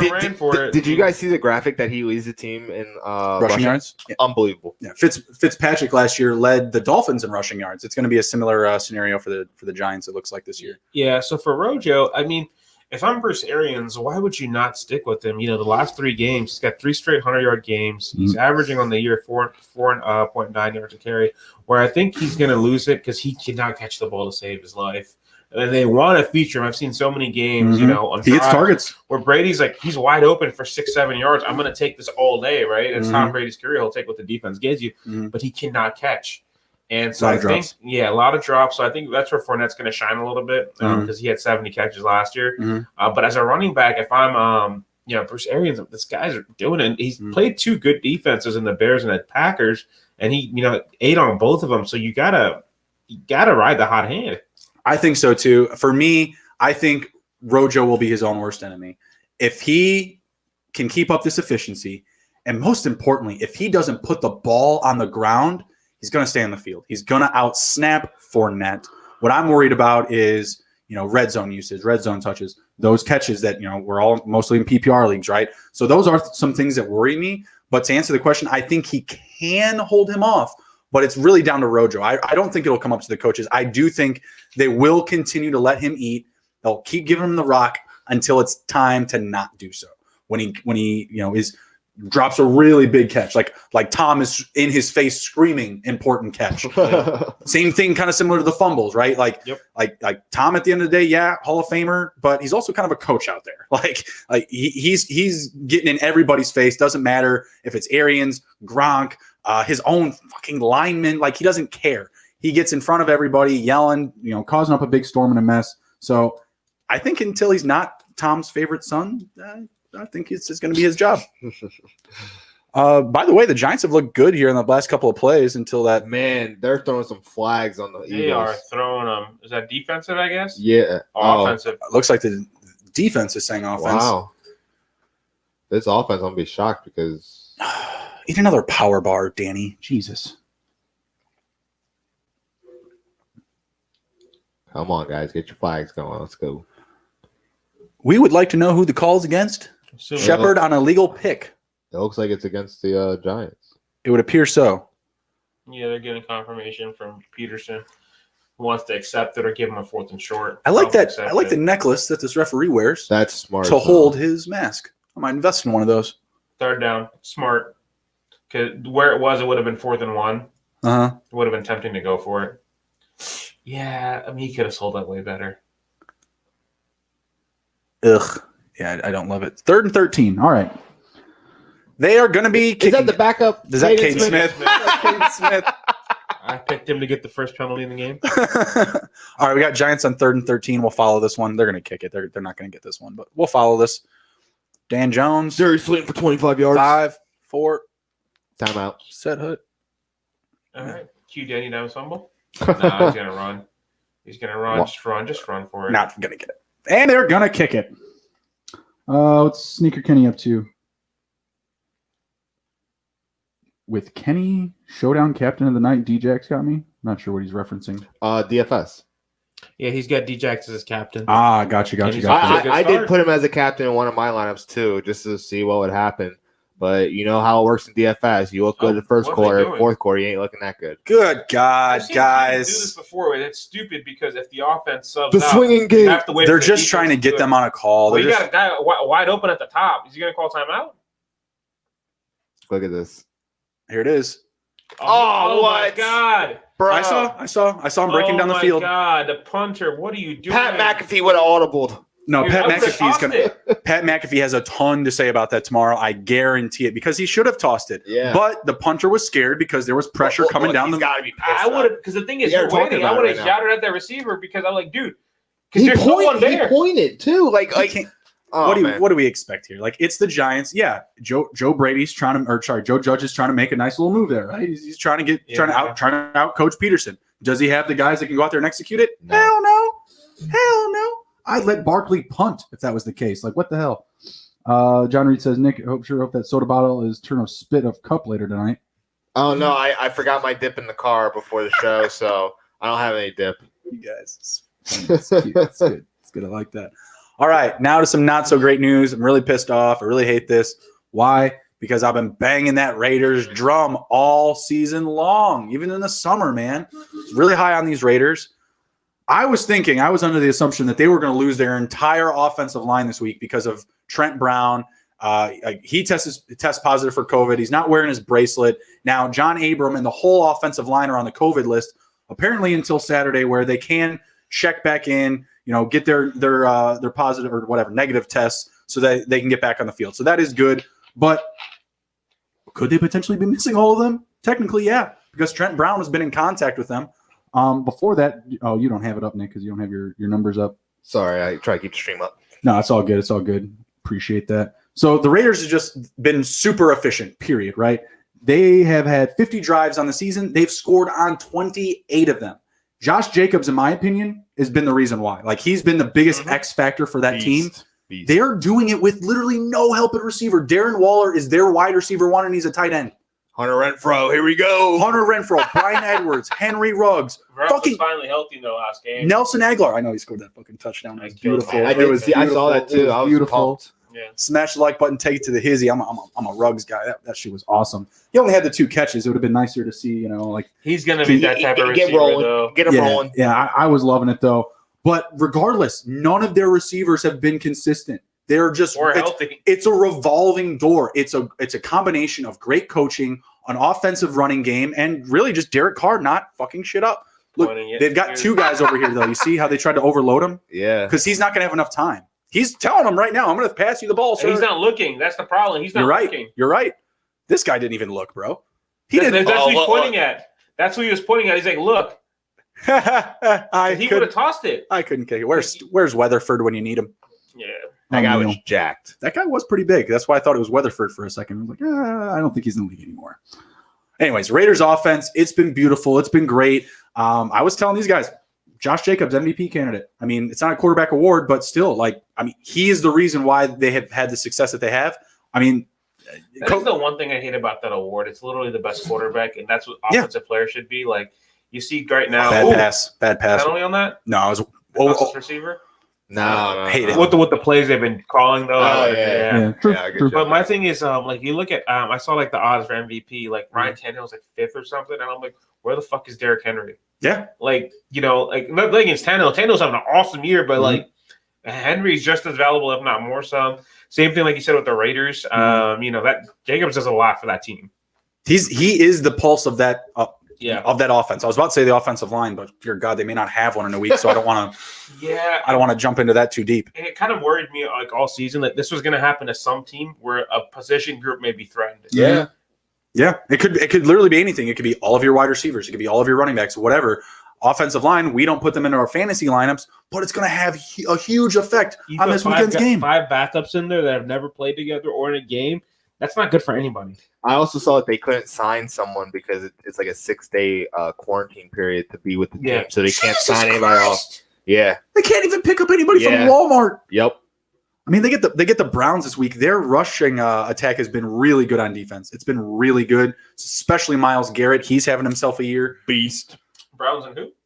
The Raiders. Oh, I'm sorry. No, they have the Bucks this week. I was looking at the next week. So even worse. Fuck. The Buccaneers have literally the best pass rush. They're gonna feast. Best pass rush. They have a really good D-line. Oh, Dave Wentz. What are you doing? Nope. That's on Wentz. In the ground. Real Peppers, my man.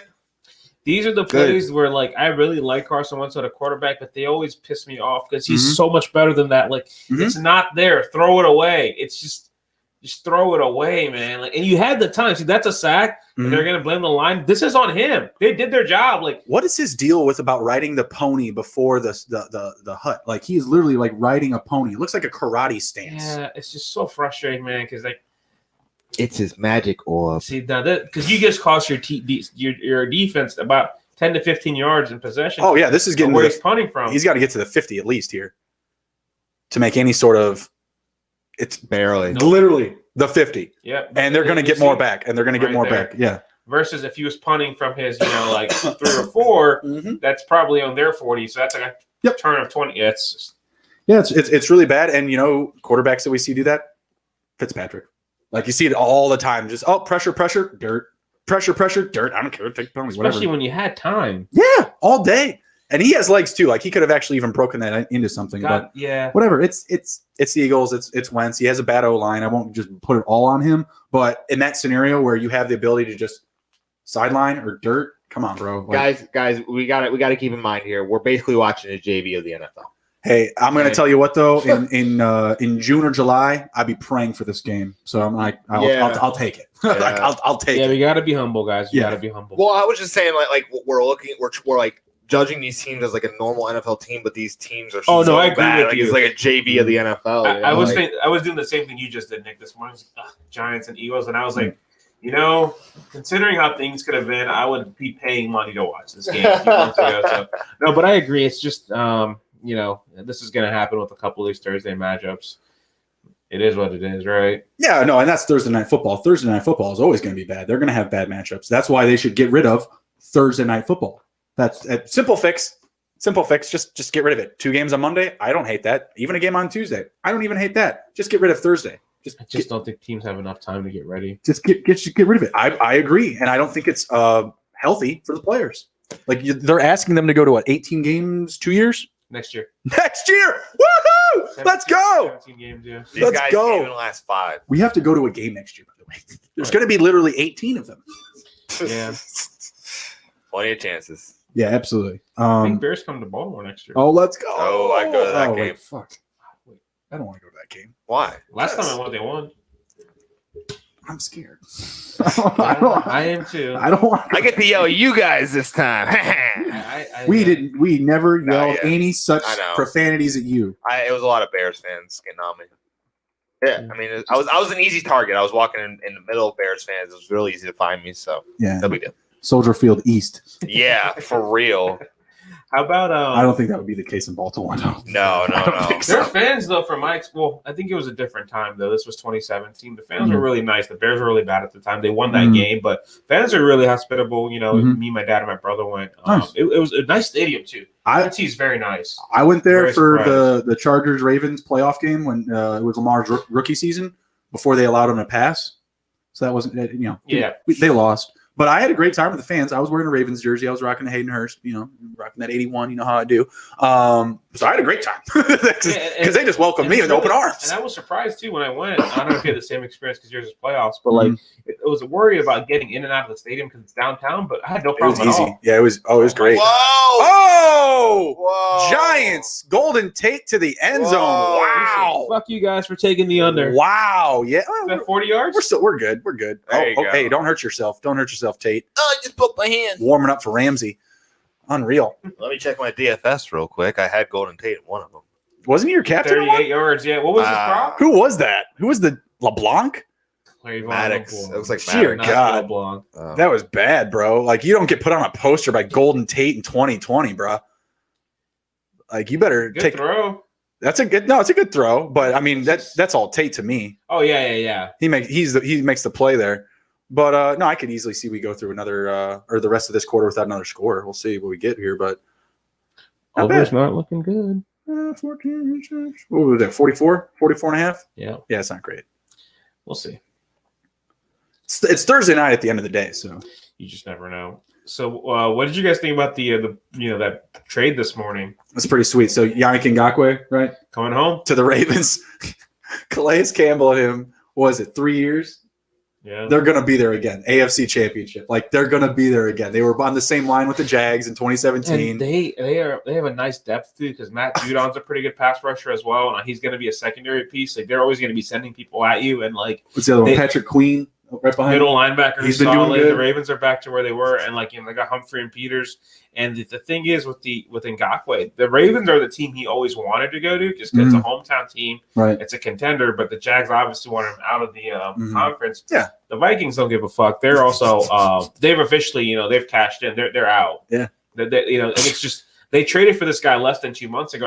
I feel like that show was yesterday. Yeah, literally. That trade, right? That's literally my response. That lasted long. I was like, oh, cool. I guess they're all in for this year. They're going to try. I was like, this is a good fit. And today also, I don't know if you saw the other news, they put Danielle Hunter on IR. The Vikings? Yeah, none. They have no pass rush. And they literally just gave it away. Like, they didn't have to do that. They basically got 6 games from Ngakoue. By the way, he does have 5 sacks, so he did his job. Oh, he was doing good. Yeah, he was doing very good. But now, for those 6 games, you basically took your second-round pick and turned into a third-round pick for what? Some people are saying, they cut bait early. I'm like, yeah, but it's just big brain time. Yeah, whatever. Who else can they cut there before we go over to the Ravens getting richer? What do you think about, well, obviously not Thielen, Cook, or Jefferson, who we'll also get to, but are there any other pieces that we could potentially move here? Is Kyle Rudolph on the go? Harrison Smith, that's a good one. He's up there. He's over 30. I mean, send him to a winner. Seattle. Yeah, there you go. That's a good one. Anthony Barr, the linebacker. Maybe he should have gone to the Jets last year instead of changing his mind last minute. Eric Hendricks or Kendricks. Yeah. Oh man, I don't know if they get rid of him. No, I don't know if he gets. I'm literally going through the levels of the defense. No, I mean, to me, any of these guys are right. Like, let's clear some cap, let's make some moves, tank the division. Yeah. You got to play the Bears 2 more times. You don't want to get messy. Yeah, and I think they're like one of the podcasts I listen to. They're like they're waving the white flag, like they're done. Yeah, they're gonna try it. But what they're stuck with though is that they paid Cousins again. And the way that contract is set up with all that money, they re-signed him. They re-signed him for 3 years. They extended him. Oh my god! Yeah, and I thought it was only the 3 years. I never even warned him. It was going to be the last year, but they extended. I never even warned him here. Yeah, and it's his contract set up in a way where even if they trade him, like the cap penalties, like it's going to murder like a dead them. hit. Yeah. So unless they rework his contract, but so he's not going to get traded midseason. But depending on how bad they finish, I wouldn't be surprised. Oh, look at this! What the Giants are just fucking with the Eagles tonight. Shit, that was a good play. That was a good play, but they are. Never mind. JV league. They lost 5. This is JV. They lost 5 yards out of it, and they almost had a positive 10. You know what I mean? Concept was there. Concept is there. But the execution is not because it's the fucking Giants. It just makes me laugh because I was like, that ended up being good. You put him inside the 15, but no. The NFL moves in seconds. It does. Milliseconds. We're going to show this Golden Tate replay again. It's a good ball. That was a great ball. That's a good ball. Almost a face mask, too. But that's the type of receiver he's always been. He's been, for a little guy, he's so physical. Mm-hmm. Then you go to Notre Dame. Yep. Oh, yes, sir. Oh, yes, sir. Yes, sir. So with the Vikings there, I guess I'll just kind of pivot over to them before we go over to the Ravens. They got Dalvin Cook, Adam Thielen, Justin Jefferson. I mean, what are they going to do? Like, what are they going to do with these guys? You have Dalvin Cook, RB4, Adam Thielen, wide receiver 1, and Justin Jefferson, he's either 7 or 8, depending on your league. He's high. It's 7 or 8. He's top 10. But it just depends on your league, full point, half point PPR, whatever. If it's non-PPR, he's probably not in there. But regardless, like, what are they going to do with these guys? Like, you can't just throw them out to get killed every single week. I have to imagine that their production is going to keep flowing, right? I mean, Jefferson doesn't take off until garbage time. Kind of similar for Thielen. He's definitely a steady, as she goes type of option there. If anything, it's better. Their defense just Jalen Hurts. Boston Scott. Boston Scott on the screen. Almost 20 yards. Almost 20, about 18, yeah. But so like that's a good question, Justin. I think it makes their offense more appealing because they just lost their pass rushers. Like, who the hell's going to rush the passer now? Eric Kendricks and Anthony Barr, apparently. Yeah, and their defense, which was already bad, gets worse. They have 2 rookie corners. Yeah, they have 2 young corners. Like, now at this point, I think it's good because they're going to be, I think, coming from behind even more now. Which, how can they? Like, right? Like, I don't get it. It's hard to believe, right? It just got worse. So, especially, I don't think they're done. I think you're going to see some more pieces moved. I hope so for the sake of their organization. What about just getting rid of Zimmer? Like, just like lose a couple more games, dump Zimmer. I think this is his last year. Yeah, I mean, but can he make it through the rest of the year? No, I don't think so. At this rate, I don't think so. And all the stuff they were hearing about him, all the extracurriculars, the girlfriend, the play calling, we didn't even need Cousins, all this other stuff. I think it's going to start to create an issue if it already hasn't. I think it has already. And I think if they completely bottom out, like finish with 4 wins, 5 wins, I think he'll be out at the end of the year, and they'll give a new coach a fresh start. Yeah, and I think you give that to Kirk Cousins, especially if you gave him that contract. Yeah, you have these weapons here. You try and go out and grab a couple of weapons on defense and get a passing game coach. Like you all you gotta do is just hand the ball off to Dalvin Cook and let him do his thing. But you actually gotta have a game plan to help Kirk Cousins get the ball to Jefferson and Thielen, who any team would love to have as their duo of receivers. So you guys want to step into my my bizarro world with some hypotheticals, my Amy-theticals, I like to call them. Okay, sure. So like new GM comes into Minnesota, right? Mm-hmm. You find a trade partner for Kirk Cousins. Mm-hmm. So it's a coach he's had in the past that really likes him. You think Kyle Shanahan would take him if you could get rid of? He can get rid of Garoppolo for nothing and not have any cap hit. I don't think so. Do you think I don't see that any upgrade? No. I mean, I don't think that the Niners need to make that move. Yeah, I don't think that they need. They would have to probably give up some pieces to like get that trade to like go. I don't think they'll do it like Jimmy. And if you say 4th round pick, and if you're Shanahan, like, and you're all right, we're closing shop on Jimmy. We're done here. Mm-hmm. And you're trying to go all in for it. I just say go get Matt Ryan. Yeah, so that's next between the two. Yeah, if you're asking me between Kirk Cousins or Matt Ryan, between who Shanahan would trade for, I would say Matt Ryan. To me, that's just easy. It's a better pick. And Matt Ryan, I don't know where he's at on his contract, but I think it would just be a little bit. His contract is like a Cousins. I was actually reading it earlier today because a lot of people were asking about these trades for Matt Ryan for Julio Jones. Mm-hmm. The way their contracts are structured, they would have to get restructured because there's way too much dead cap money for Gotcha.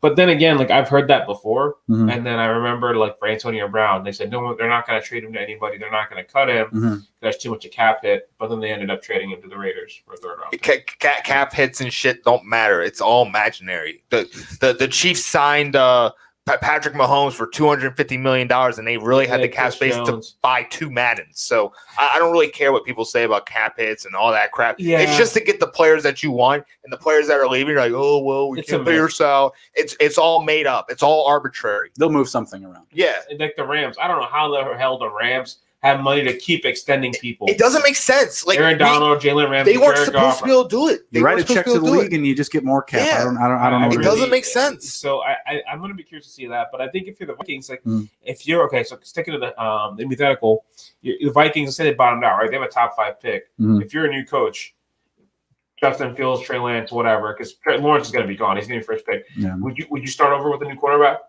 No, I would get a pass rusher because you just gave it up. If you're asking if I'm the Vikings, right? Yeah, you're the coach of the Vikings. You cannot waste right now Adam Thielen, Dalvin Cook. I mean, Justin Jefferson's a rookie; he's going to be there for a bit, but you can't waste those guys right now. And their window is going to close. Like Dalvin Cook, like he just broke out last year, and that was his third year in the league. Yep, injuries. Cashed out. Year 4, he's looking good, a little hurt, right? But I don't give him beyond another 2 years. Next year, he's beyond his peak.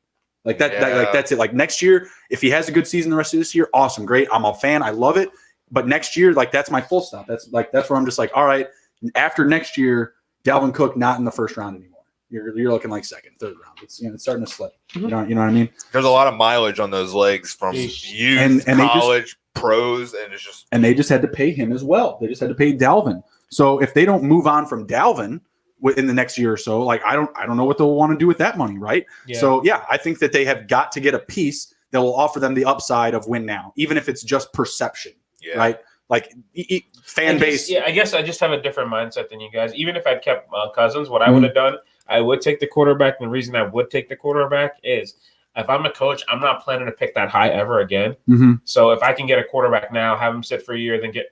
Where do you think they're going to finish? Oh, get rid of it, dude! What the? He got it. He got it out. But I don't. Are they going to call it? Oh boy.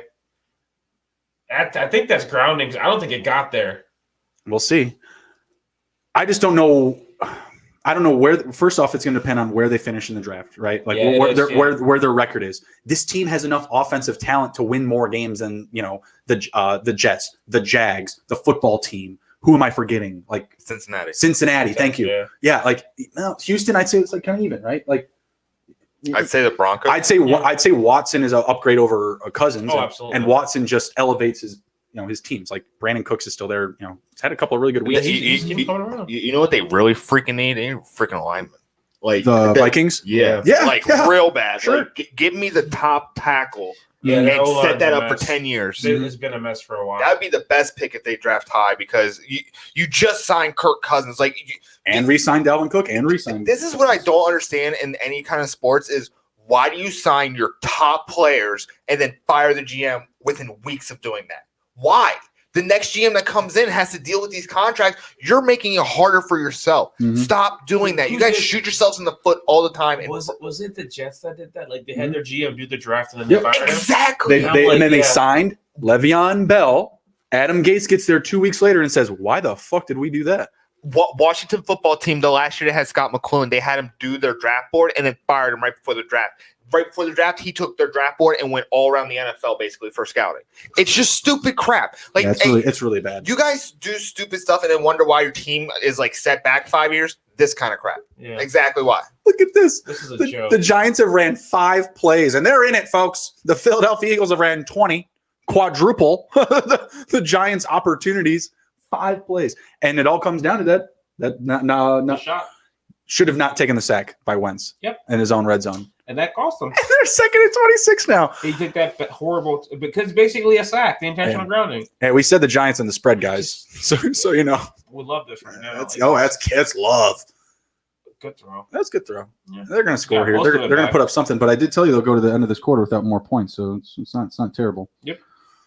All right, so Vikings, it's a bad scenario, but the offense, it should still keep cooking. Like in your fantasy lineups, like you're not backing down from Thielen, Cook, Jefferson. No, I'm expecting more from them because I think they're just going to have to. They're going to chase more. I think Cousins is a good bench stash, but there's going to be weeks where he blows up your lineup, or he just blows up your spot. Speaking of that, it almost happened to me last week because this is a league where it was kind of interesting. I had been riding with Matt Ryan, and he was doing fine. Then he had 2 duds. I was like, all right, I'll go with Cousins. And I think up until the fourth quarter, or maybe the second half, I had negative points. Yeah. Because Cousins had 3 picks. But then garbage time. I checked Sunday evening, and he finished the game with 29 because garbage time. He's the garbage man. Yep, absolutely, because it's going to happen there. It's kind of funny. You look at some teams that go into garbage time and their players are, productive. Gardner Minshew leads the league in completions. He leads the league in completions. His team has 1 win. Joe Burrow, I think, leads the league in attempts. His team's pretty bad too. But he did throw it 60 times one game, so that's a lot. that was a lot. I mean, you ain't kidding yourself there. Nice old foundation. But you know what I mean? Like you can be more productive and be more efficient even when your defense is bad. Cousins is just, he's a wild card every week in my opinion. He is like this year's Jameis 2.0. He is on pace for 29 passing touchdowns and 28 interceptions. That's embarrassing. Like that's horrible. Jameis went 30 for 30 last year. His weapons, Jameis, were great, right? We were loving all of them. We even Rojo, who was the other back there? Peyton Barber was getting some touches. Keyshawn Vaughn? No, last year. Oh, Keyshawn Vaughn's a rookie. But Godwin, Evans, everyone was loving it. Even Cameron Brate was finding the end zone. So obviously you can be productive, or you can get productive fantasy options in these scenarios. But yeah, Cousins is the big wild card for me. The tight ends aren't doing anything, so stay away from those guys. But I also think that this could be an opportunity to sell. I would sell Thielen and Cook potentially. Jefferson, I think, is a hang on to. Keeper leagues, dynasty, or whatever. I think that he's the garbage man, really. I mean, the guy that's going to benefit the most. You know what's funny is that literally after his first game where he had like 175 yards, me and Justin were talking. He's like, dude, sell him high, sell him high. I put a message out to the entire league offering him and got like nothing back. Someone tried to actually take Tyreek Hill from me, and I was like, get the hell out of here. It was just embarrassing. And now I'm just sitting here getting 30 points a week, and I'm like, you guys all suck. So that's hilarious. Who wants Justin Jefferson? Can I get Tyreek Hill? What? I literally wanted to punch the guy through the phone. I was so mad. Like, it's them boys. This dude is like the worst trader ever, and it's all your fault, Emron. What did I do? You traded with them right after the draft. What did I do? The Baker trade. But the thing is that I got the better end of that. Well, he's not playing.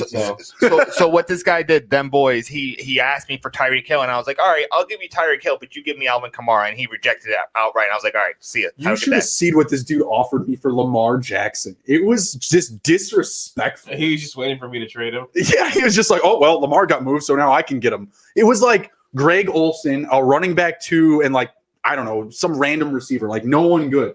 I was like, oh, wow, I can have 3 really shitty players for Lamar Jackson. No, yeah, the trade you gave me was really good. Like, I mean, I needed depth pieces really, really bad. I tried to get you a fucking win. I'm trying to help you. Help me. I had a win before that. Help. I don't care about that one. I needed it after the trade, Emron. Damn it, help me help you.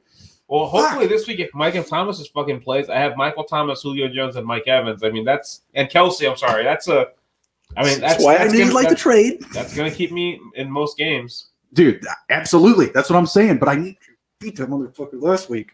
Help me out in the standings, bro. Help me out in the standings. I was like, all right. That was Justin's mercenary. I was like, I like this trade.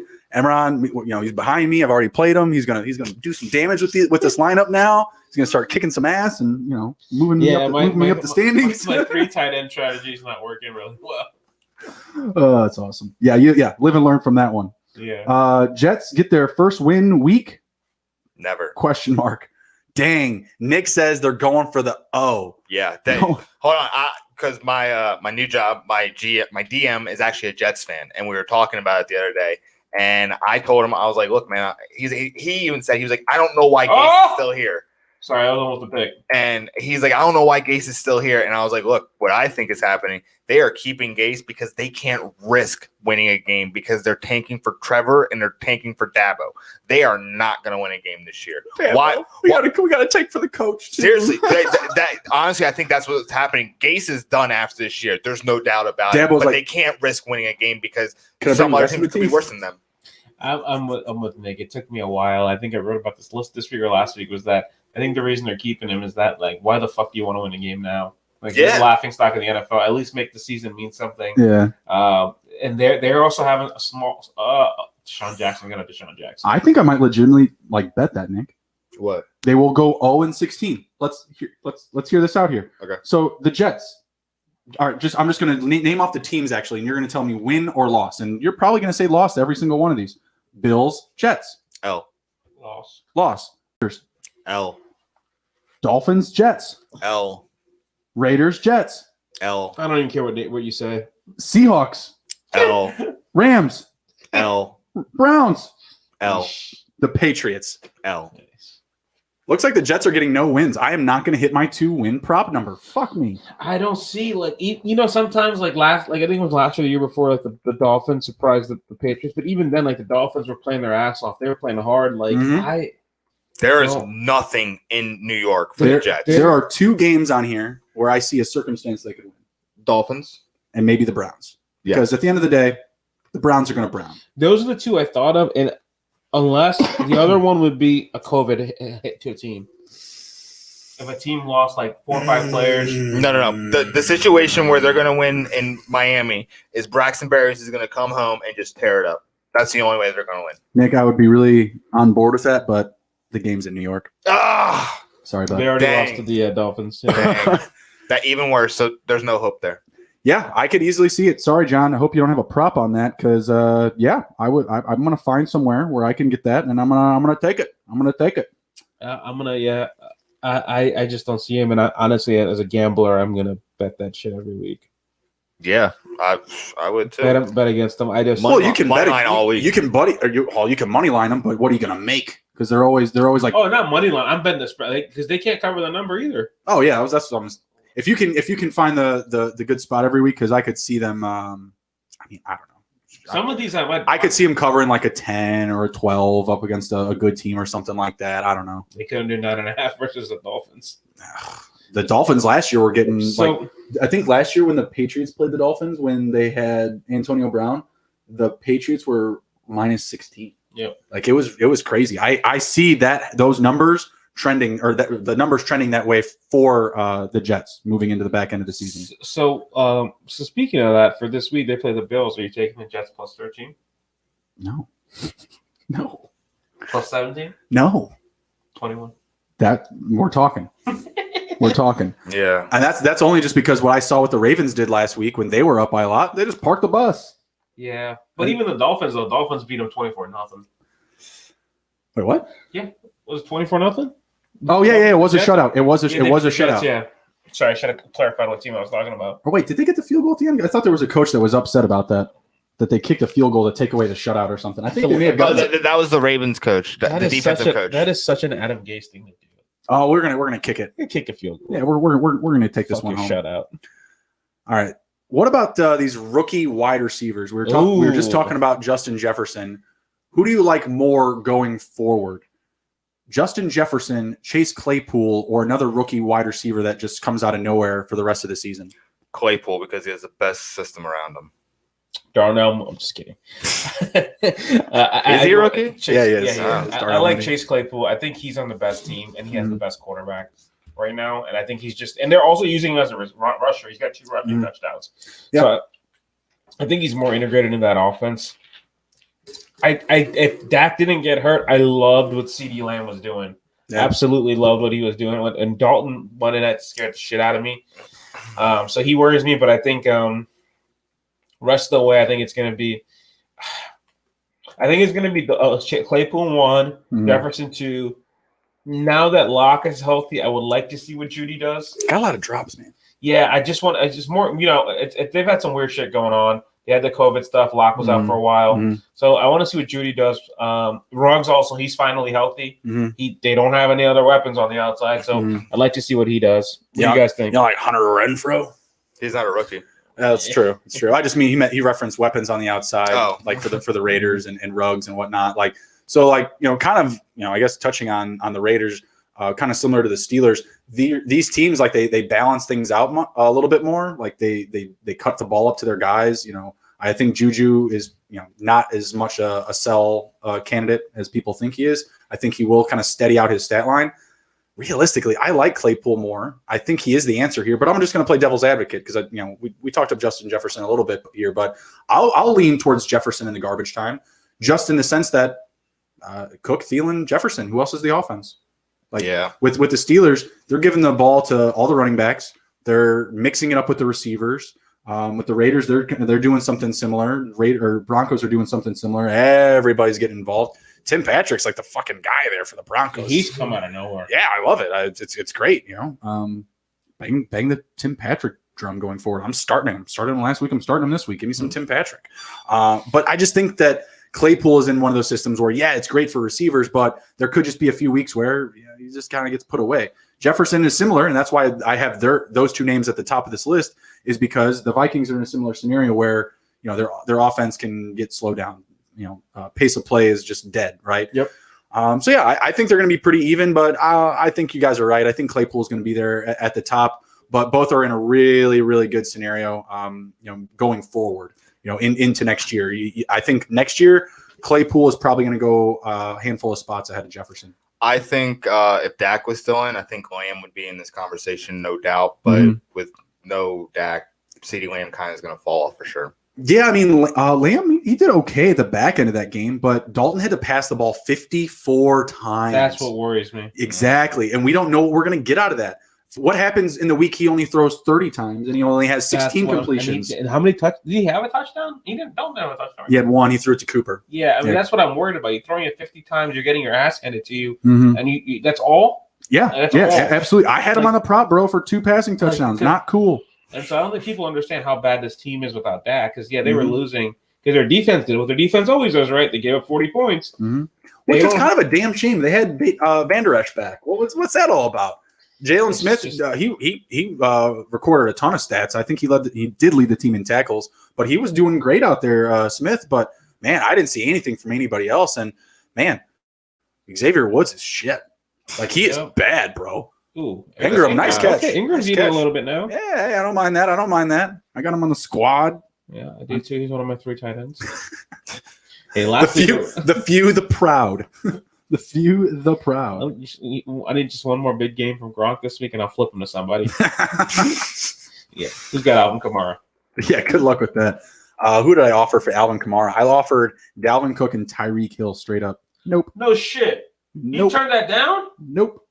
It's a keeper league, so he gets to keep Kamara. That's why. Oh, damn. Yeah, I was but just still. I'll trade the house in that league right now because it's like, hunt your ass off for the 6th spot or pack it in for next year, and I choose pack it in for next year. It's a wild, fucking crazy scoring league, and yeah, no, thank you, I'm done. Yeah, I couldn't get it. I thought for sure I was like, Kamara's mine, but he's kept it. I think in like double-digit rounds. It's pretty spicy. It's pretty valuable. Mm-hmm. Tyreek Hill was like round 7 or 8, and Dalvin Cook you can't keep him. He's in round 1. I mean, you could, but it's not great. No, not great. So I'm going to jump into some sitter starts here. Okay. We got about 10 minutes left in this half, so we'll slow it down a little bit.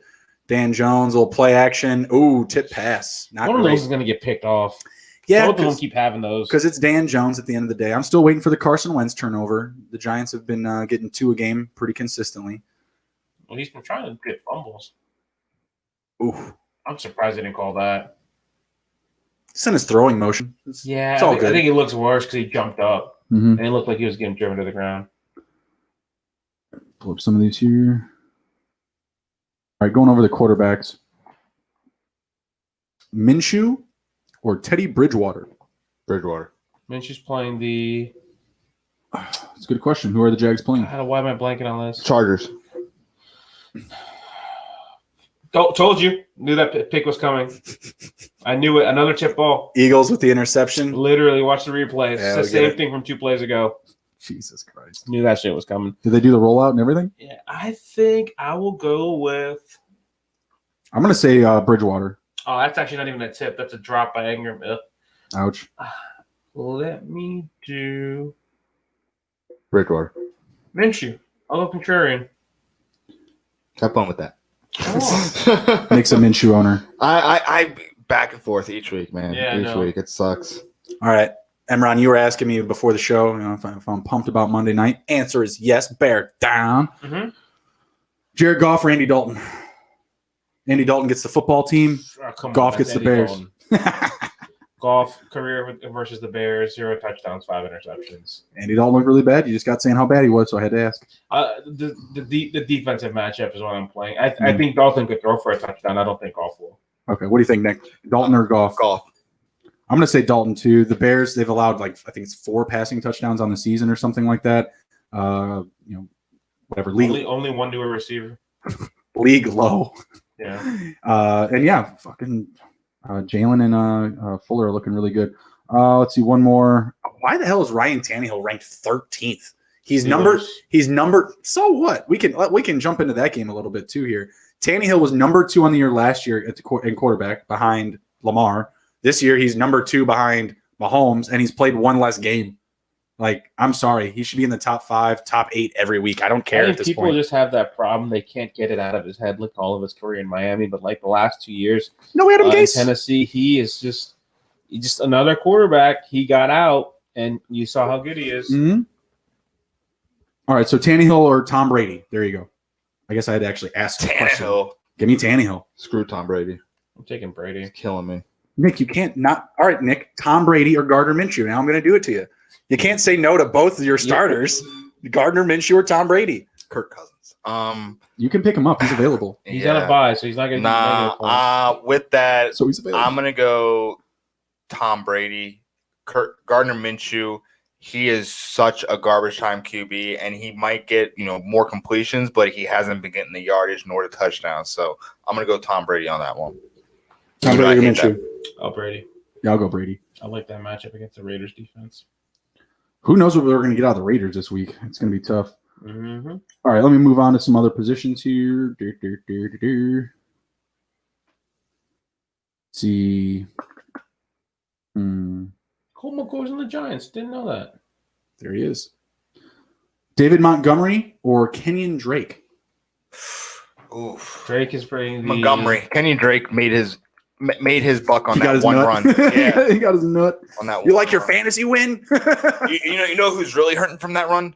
Cam got crushed on that one. Look at Wentz go back 30 yards. This is like me when I played. And then he throws. Oh my God. That was the stupidest throw I've ever seen in my life. This is like when you're playing your little brother in Madden and he doesn't know he's. He was literally in a little shifty dance type of situation there with Frackle. Or maybe it was Blake Martinez, I think, actually. JV. Yeah, he's like in a little shifty dance. He's like doing his Dak moves back there. Lovely moves. Put the ball out of bounds, bro. Look at that.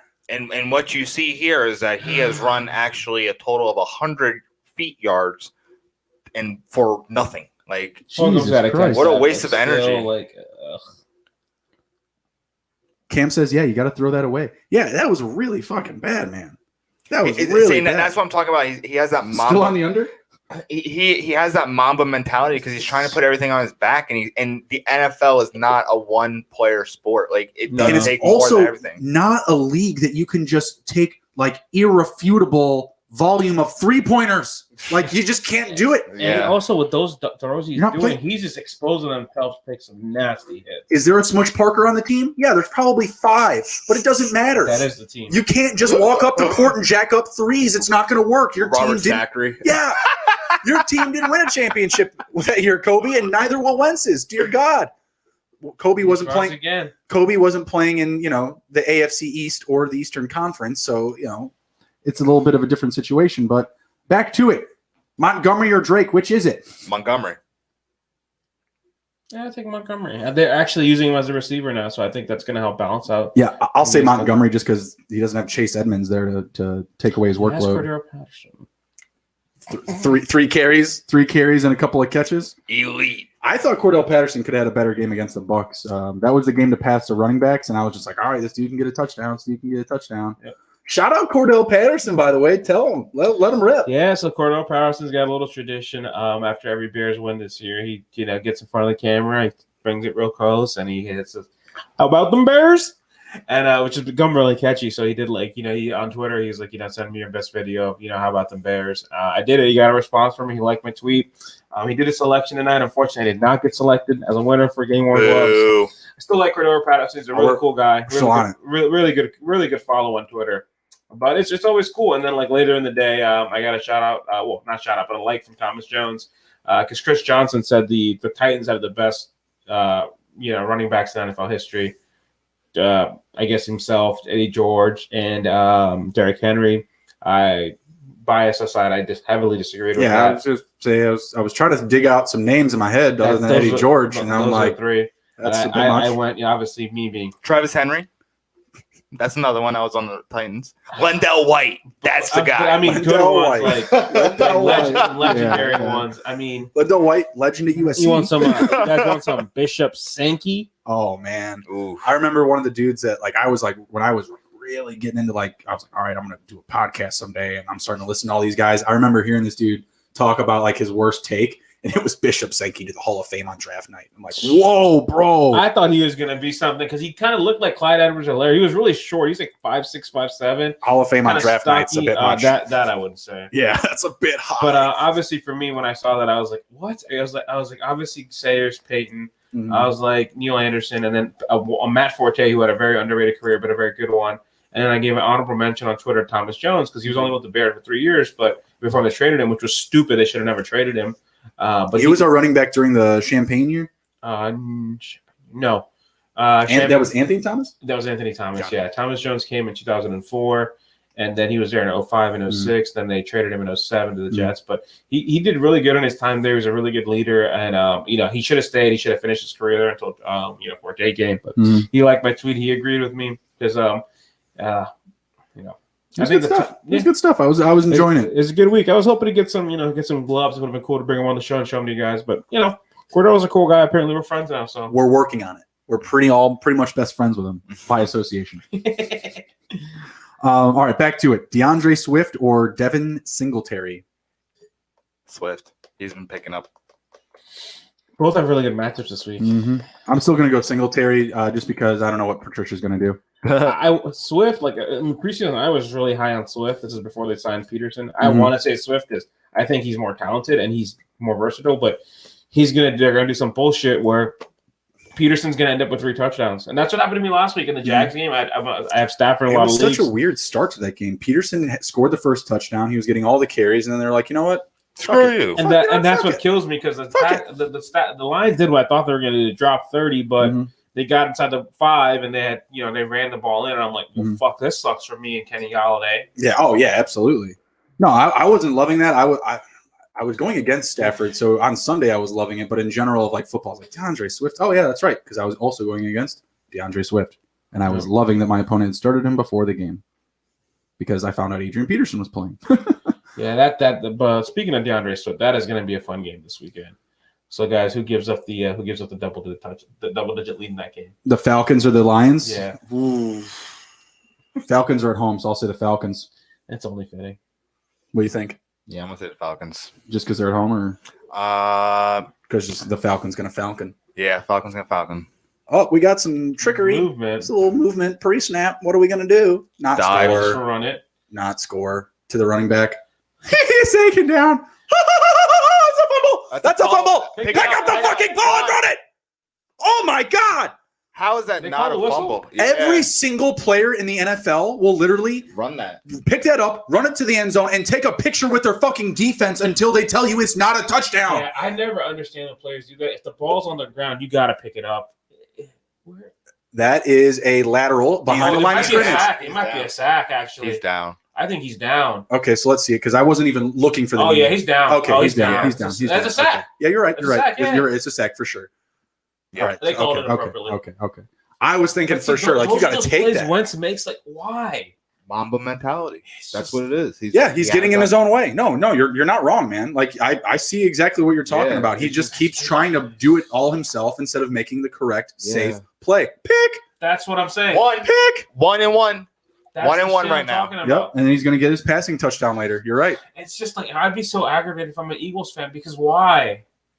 Why? Like, just why? And like, I mean, James Bradbury too. Oh, shit. I saw it when it went up in the air. Oh yeah, that's definitely a pick. That's a pick. Oh, absolutely. Yeah. I feel like Hightower gave him that pick. I don't know if he would have landed in bounds otherwise. That was a terrible throw. He does. You're not wrong. He just has to get contact. Yeah. First off, get your hands up, Hightower.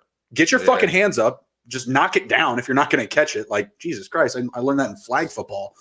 And second, don't literally caress him to the ground so he can get his 2 feet in. Man, Eagle's going to eagle. That's just so bad. That was terrible. John Reed says, Wentz, pull your head out of your ass.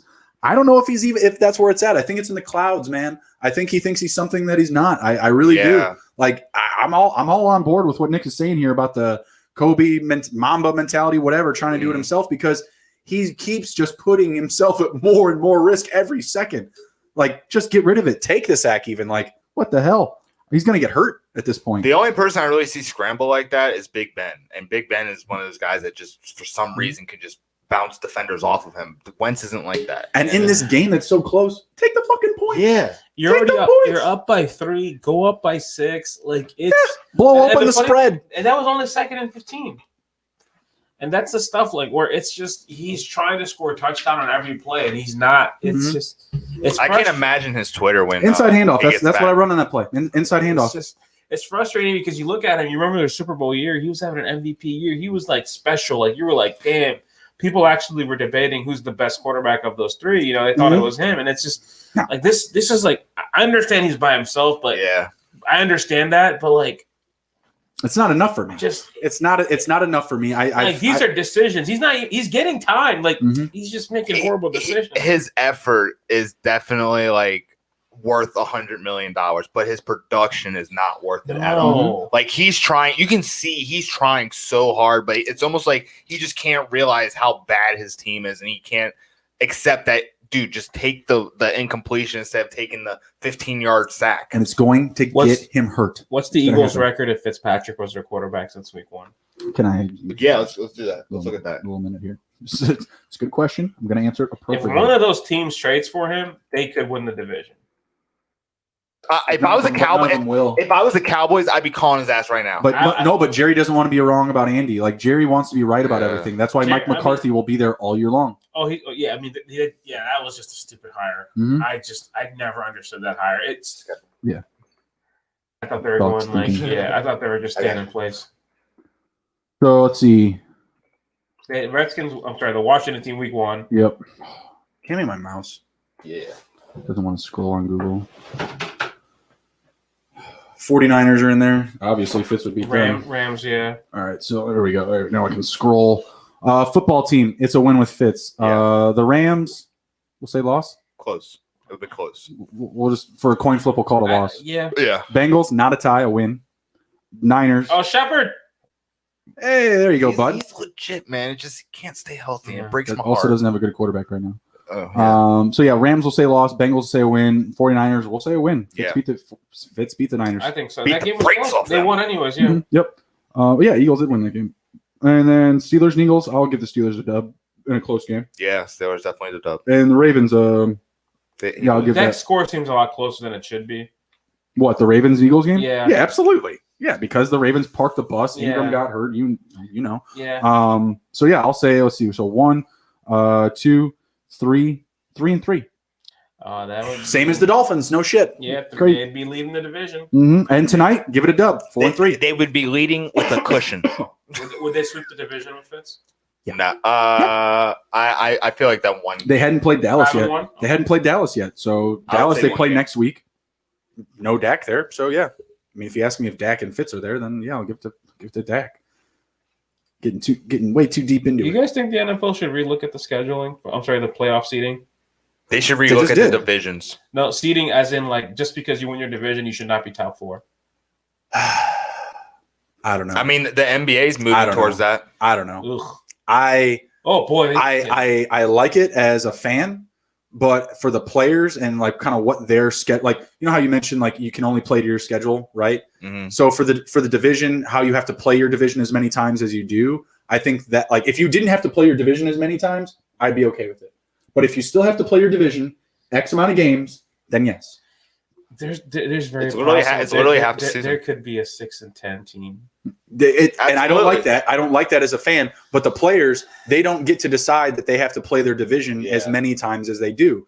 If the NFL went away from that, and you saw, Tampa Bay and the Giants every other year, like you got to play more teams that you don't see as frequently, then I would be okay with that. I would say, yeah, if you don't win your division, then yeah, you don't have to, or whatever. You're not forced into the playoffs. So yeah, I'd be okay with that. But got to take away the mandatory division games.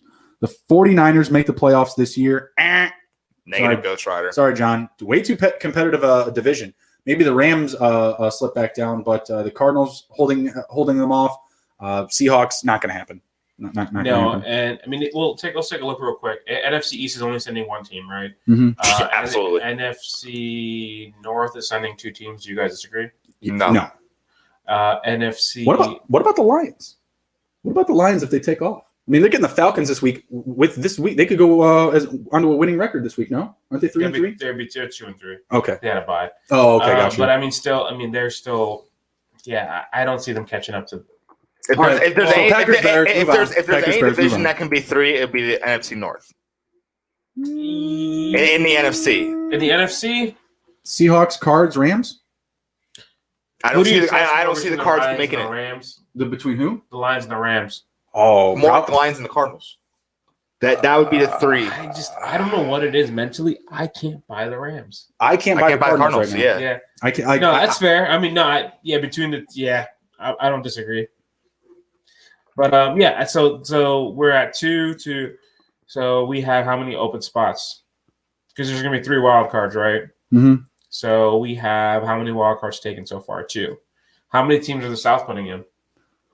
1, 2. No. Do you think the Saints get in? I think Carolina could do it too. I think that's another division where 3 could go. I mean, I'll take that back. I think that division with Tampa, the Panthers, and the Saints is more likely to get 3 than the Rams, Cards, and Seahawks. Correct. I think agree with that. I like the Panthers more than the Cards. I like the Panthers more than I like the Cards, and slightly more than I like the Rams. The Rams are about even for me. They're about dead even, just because the Rams defense is just there for me. The Panthers are another team people thought were going to suck this year, but they're 3-3. They're looking good. They without their best player, they won 3 games without their best player. 3 games without their best player, and it's going to be really interesting how that offense is now when you have CMC and Mike Davis, because Mike Davis can tote. Yeah. And CMC is obviously one of the best in the game, so I think it's going to be cool to see how they use them both. So yeah, Mike Davis is a top 10 running back right now. I mean, can he maintain top 15 with CMC there, or even top 20? He can be a weapon.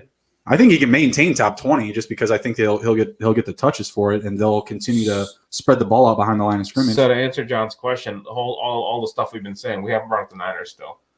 I just think they're too beat up. I think they're too beat up on defense, and that's their identity. And I just think that there's going to be too many coin flip games that they're not going to win. Their quarterback, I think, is getting exposed. Yeah, I mean, it's going to be, Nick and I were talking about it on Monday about, Jimmy making more lines behind the play of scrimmage than in front of it. If Shanahan keeps it that way, that's not Jimmy's game plan, right? Like, it's not for him to make the play calling. So he's just going to do whatever Shanahan gives him. And I think it's going to be a lot of safe plays. I think it's going to be a lot. I don't think that they're a team that's going to challenge the talent of that division in the Rams and the Seahawks. Correct. But they're a game out. They're 3-3, even with the entire mess that they have. Things could be a lot worse. Give me, as far as playoff teams, give me 1 team from the NFC East. Give me the Bears and Packers. That's 3. Give me the Bucks and the Saints. That's 5. Give me the Seahawks and Rams. That's 6. And I need 1 more. Right? I need 7. Mm-hmm. So, yeah, it's the Cards or the Panthers. Those are the 2 teams looking in my opinion, in the playoffs. It's not the 49ers. In that same breath, Panthers 3-3, Niners 3-3, Cardinals are ahead of them at 4-2. So it's going to be a race for that last spot. Give me the Panthers. Give me the Panthers. They have an identity on offense, and I think that's what's going to push them to the playoffs. And I think they did a lot with CMC out too. More winnable games, with CMC coming back versus the Niners who are just playing in a much tougher division. Matt Rule as a coach. I think he's doing a really good job with that team. I don't hate it. You got 2 wins without one of the best players in the league. 3, sorry. Yeah. 3. They did not get a win with him. Mm-hmm. So trade him. Trade the house. But what was I going to say? So yeah, I mean, if NFC's competitive, See, Carson Wentz going to make another bonehead play. His inside is 10. It's about time. Pearson's like, nah, dog. It's minute 50 left in this half. By the way, under still looking good, loving it. Spread still looking good for the Giants. Yeah, they only scored 3 points in this quarter. Thursday night, not bad. We're looking good so far on the bets. We're looking good here. Let's jump into that Titans-Steeler game. I don't want to get too much into the previews here, but I think it's a really good one. The undefeateds. Titans -1 on the spread. Steelers +1. Titans are only minus 125 on the money line. Steelers +105. Over under here is at 50.5. I like the Titans. I like the Titans at home. What do you guys think? I think the Titans are going to beat them. What do you think? I think Steelers. You think Steelers? Did you put them in your pick'em? No, they're not in my 5 best bets. Okay. No, in my weekly picks, I picked the Steelers. Mm-hmm. I think it's going to be a good game. Mm-hmm. I don't think it's going to go over 50, but I think it's going to be in the high 20s. I just think high 40s. Yeah, high 40s, yeah. Like 24, 23, something like that. Okay. I think this is the game. If the Titans win this, I'll think they're for real. I don't know, man. I can't. It's hard for me to bet on the Steelers going on the road. They did lose Dev Bush. It's not great. Their defense sucks. Their defense, the defense has been really good. I a ton of respect for the defense right now. But going a big loss. But going on the road, keeping in mind Big Ben on the road, historically not a great place for him. And I just think it's a spot where they kind of get blown up a little bit. The Steelers have been kind of humming along. I'd like to take a look at who their wins are against. Actually, I don't know if the Browns are the best team that they beat. Oh, They're playing a lot of winless teams. They had a pretty soft schedule. So the Broncos, the Texans, thank you, the Eagles, and the Browns, who put up the least amount of damage against them. So really quick, Eagles, they beat 38-29. Texans, they beat 28-21. Broncos, they beat 26-21, and they just beat the Browns, like you mentioned, 38-7, which was a huge coup, a huge blowout, right? Yeah. So, no, honestly, you just made me even more comfortable because the Titans are going to be their biggest test thus far. They're playing on the road. They just lost Dev Bush. Juju not looking great for this game. I'm loving Claypool. Obviously, give me all Claypool this week, but Juju's not looking good, not practicing. I don't love the Steelers. I think if you're putting money on the Steelers, I think you're buying the spread up to like 3 points, 3 or 4 points or something like that. Game total, I think you're right. I think the unders. I think it could come close, but man, it's tough for me there too because the Titans' offense has just been there. And to be fair, though, the Titans' schedule is very similar. They play the Broncos, the Jaguars, the Vikings, the Texans. They did have that monster win on Tuesday night. Who made these schedules? Jeez, they had that huge win. Bills game is huge. Yeah, Bills game. They had 2 weeks coming off of that game almost, so that's kind of a weird game. And then just the overtime game too, man. Just the way that they won it, all the hype there, playing another game at home. I don't know. So I think the teams are very similar, right? They've won against bad teams. And they barely beat the Vikings, man. 31-30. They barely beat the Jags, 33-30. Yeah. Texans, they beat in overtime, right? Yeah, and that's on overtime, barely had to come back on that one. That's why I think I'm a little bit hesitant. Sure. No, but this is going to be a great game, and that's why I think it's going to be fun. It's the one that I brought up for sure. I mean, like another really close one is like Lions-Falcons. Are we really that excited? No. This game will be really fun to watch. It's going to have a lot of fantasy relevancy, so that's why I want to get in the mix. Yeah, the Lions and the Falcons game, if you have Red Zone on Sunday, that's going to be a good game to watch. If you just like offense, I think that one is not going to disappoint. Neither team's going to play defense. Cardinals and Seahawks could be sneaky interesting. Yeah, I think so, but not to the sneaky interesting that we're thinking of where it's like a ton of offense. No, not at all. The Steelers and the Titans game, I'm just kind of confused at how it's going to go. Are we going to see like a high-scoring game? Are we going to see a defensive slugfest? The Titans Steelers? Yeah, I don't know. I could see it going either way. I honestly am – I don't know. That 50 number is starting to scare me. I could honestly see the Titans putting up a similar spot like they did up against the Browns. I really do. I could see like Steelers and Browns, you mean? Yeah, Steelers. Fumble. Steelers and Browns. Sorry. What are you doing? Why would you toss it? Bro, this is crazy. I just tried to turn the ball over. I mean, obviously, trying to turn it back over. Like it's hit your. I would understand if no one's there, but like why? Just why try it? No, I think that's going to be a good game, but a fumble. I could easily see the Titans blowing up the Steelers. Just go down. I really just do. Grab you got the ball. Just go down. Just go down. You like the Steelers in that game, Nick? What do you think about the total of 50.5 points? I think the under, because if the Titans get ahead, they're very similar to the Ravens. They're going to park the bus and just let Derrick Henry pound it. If the Steelers go up, I see them parking the bus too. I mean, they have James Conner, they have a stable of running backs. So I'm going to go under on this.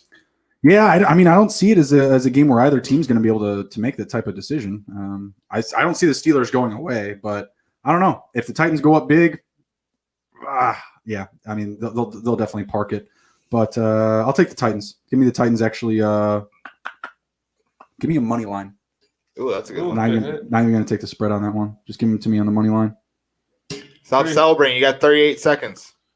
We got out of bounds, but I think that Deshaun Jackson hit is over. Nice. He's back. Good for him. Rest in peace, Greg Ward.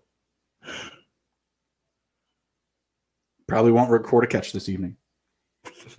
I think Greg Ward has a catch. I don't buy it. I feel like they threw a screen to him. I don't buy it. I don't believe it. It was a rush. Yeah, prove it. Behind the line. Prove it. Yeah, exactly. He's going to get the rushing yards. Yeah, we only got like 38 seconds here. We can grab another game. What do you think about the Browns and the Bengals? Bengals upset. Yeah, I don't love this line Nice here. catch. I got the Bengals as home dogs. Only minus 160 for the Browns. Yeah, give me the Bengals on the spread. Bengals have been playing. What's the spread again? I'm sorry. Plus 3.5. Oh yeah. Give me the Bengals on the spread. Yeah, I think the Bengals are going to win. I might win outright. They minus the Ravens game. They've been close in every game, and they've been covering. They've been really competitive, right? We talked about this almost every week. Is that like they've had so many games this year they could have won. They should have beat the Ravens. I'm sorry, the Ravens. They should have beat the Eagles. They should have beat the Chargers week 1. They could easily be 3-3. Yeah. So they're fighting. They got outplayed by the Ravens. They blew a big lead to the Colts, right? Or decent. So they're fighting, and the Browns. Baker's hurting. I don't know if he's going to play. Odell's hurting. There you go. Fitzpatrick to the Browns after they check out Baker. After they throw Baker to the IR, Fitzpatrick to the Browns. Oh, I kind of love seeing him with those weapons. I would love him with that that group for sure. And it's a place where it makes sense, right? You're there, you have wins, you could still be chasing the playoffs. You have all the weapons geared up to go. Eventually, they might get Nick Chubb back for a playoff run. I like it. Go ahead and do it. Yeah, so I'm on the Bengals. Yeah, I'll take Bengals plus money at home. What do you think, Nick? Yeah, Bengals plus money. All right. What do we got? Man, the Saints are 9-point favorites on the Panthers. They're 9 now? Give me the Panthers plus 9. Yep. Give me the Panthers They were plus 9. 7 when I was looking at it. I'm surprised. And with the news of Thomas not playing, the fact that it's going up is really surprising to me. Have they said he's out of this game? No. They haven't said he's out, but this is the potential. The risk just potential came up in the last day or so. Yeah, I'm surprised it's going that way. Give me the Panthers at plus 9, and man, honestly, I kind of like the plus money. I kind of like the plus 280. If Mike Thomas isn't in this game, I don't hate it. In the Saints, Breeze isn't Breeze anymore. Before, Teddy Bridgewater had to take the walk of death into Chicago, he was leading the league in passing completion. He's been solid. He was efficient. And he just ran into a buzzsaw. Yeah, and the Saints defense, all right, ain't the Bears. They don't really scare me. No, they don't. And Breeze isn't that good. And I don't know how. I mean, he has not looked good at all year. Mm-hmm. Kamara's been carrying that team. Oh yeah, absolutely. If they get Mike Thomas back, I'll definitely change my tune on the money line. But I love the Panthers plus 9. That's a and great there's no number. fans in the dome either, so that kind of goes away. Yeah, absolutely. So yeah, give me the Panthers there. Nick, you like the Panthers plus 9? You take them on the money line? Yeah. What do you guys think about the over 51.5? Crank it. Ooh. Crank it. I'm gonna say under because I don't know. They got Kamara.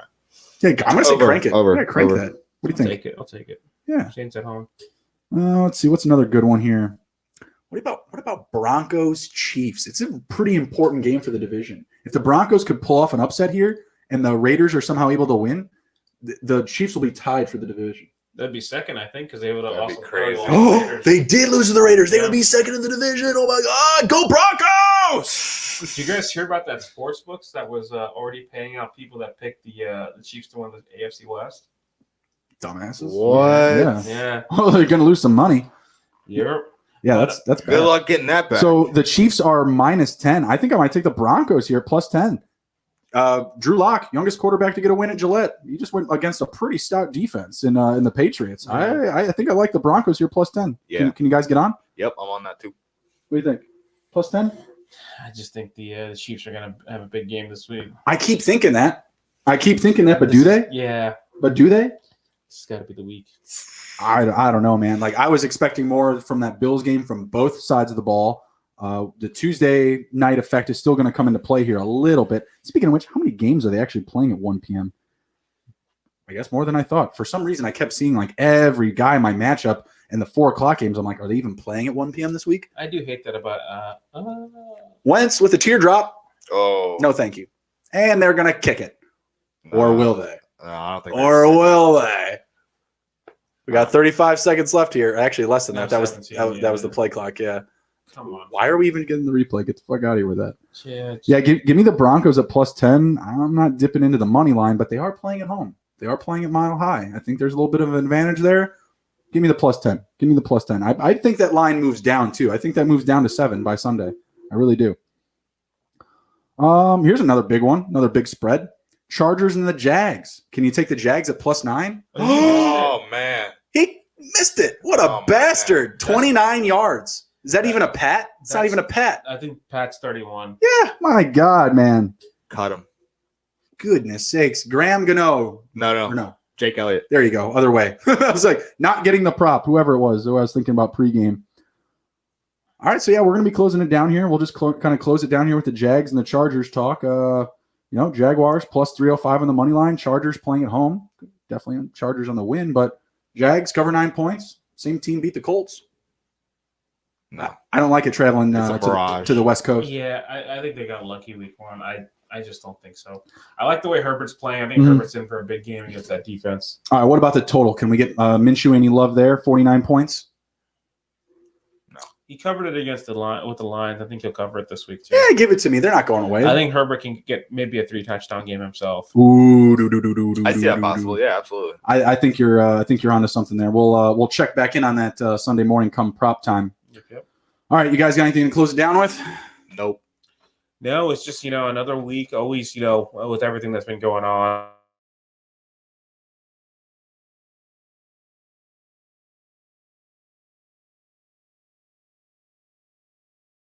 Close my computer and I got to shut it down first, guys. Sorry about that.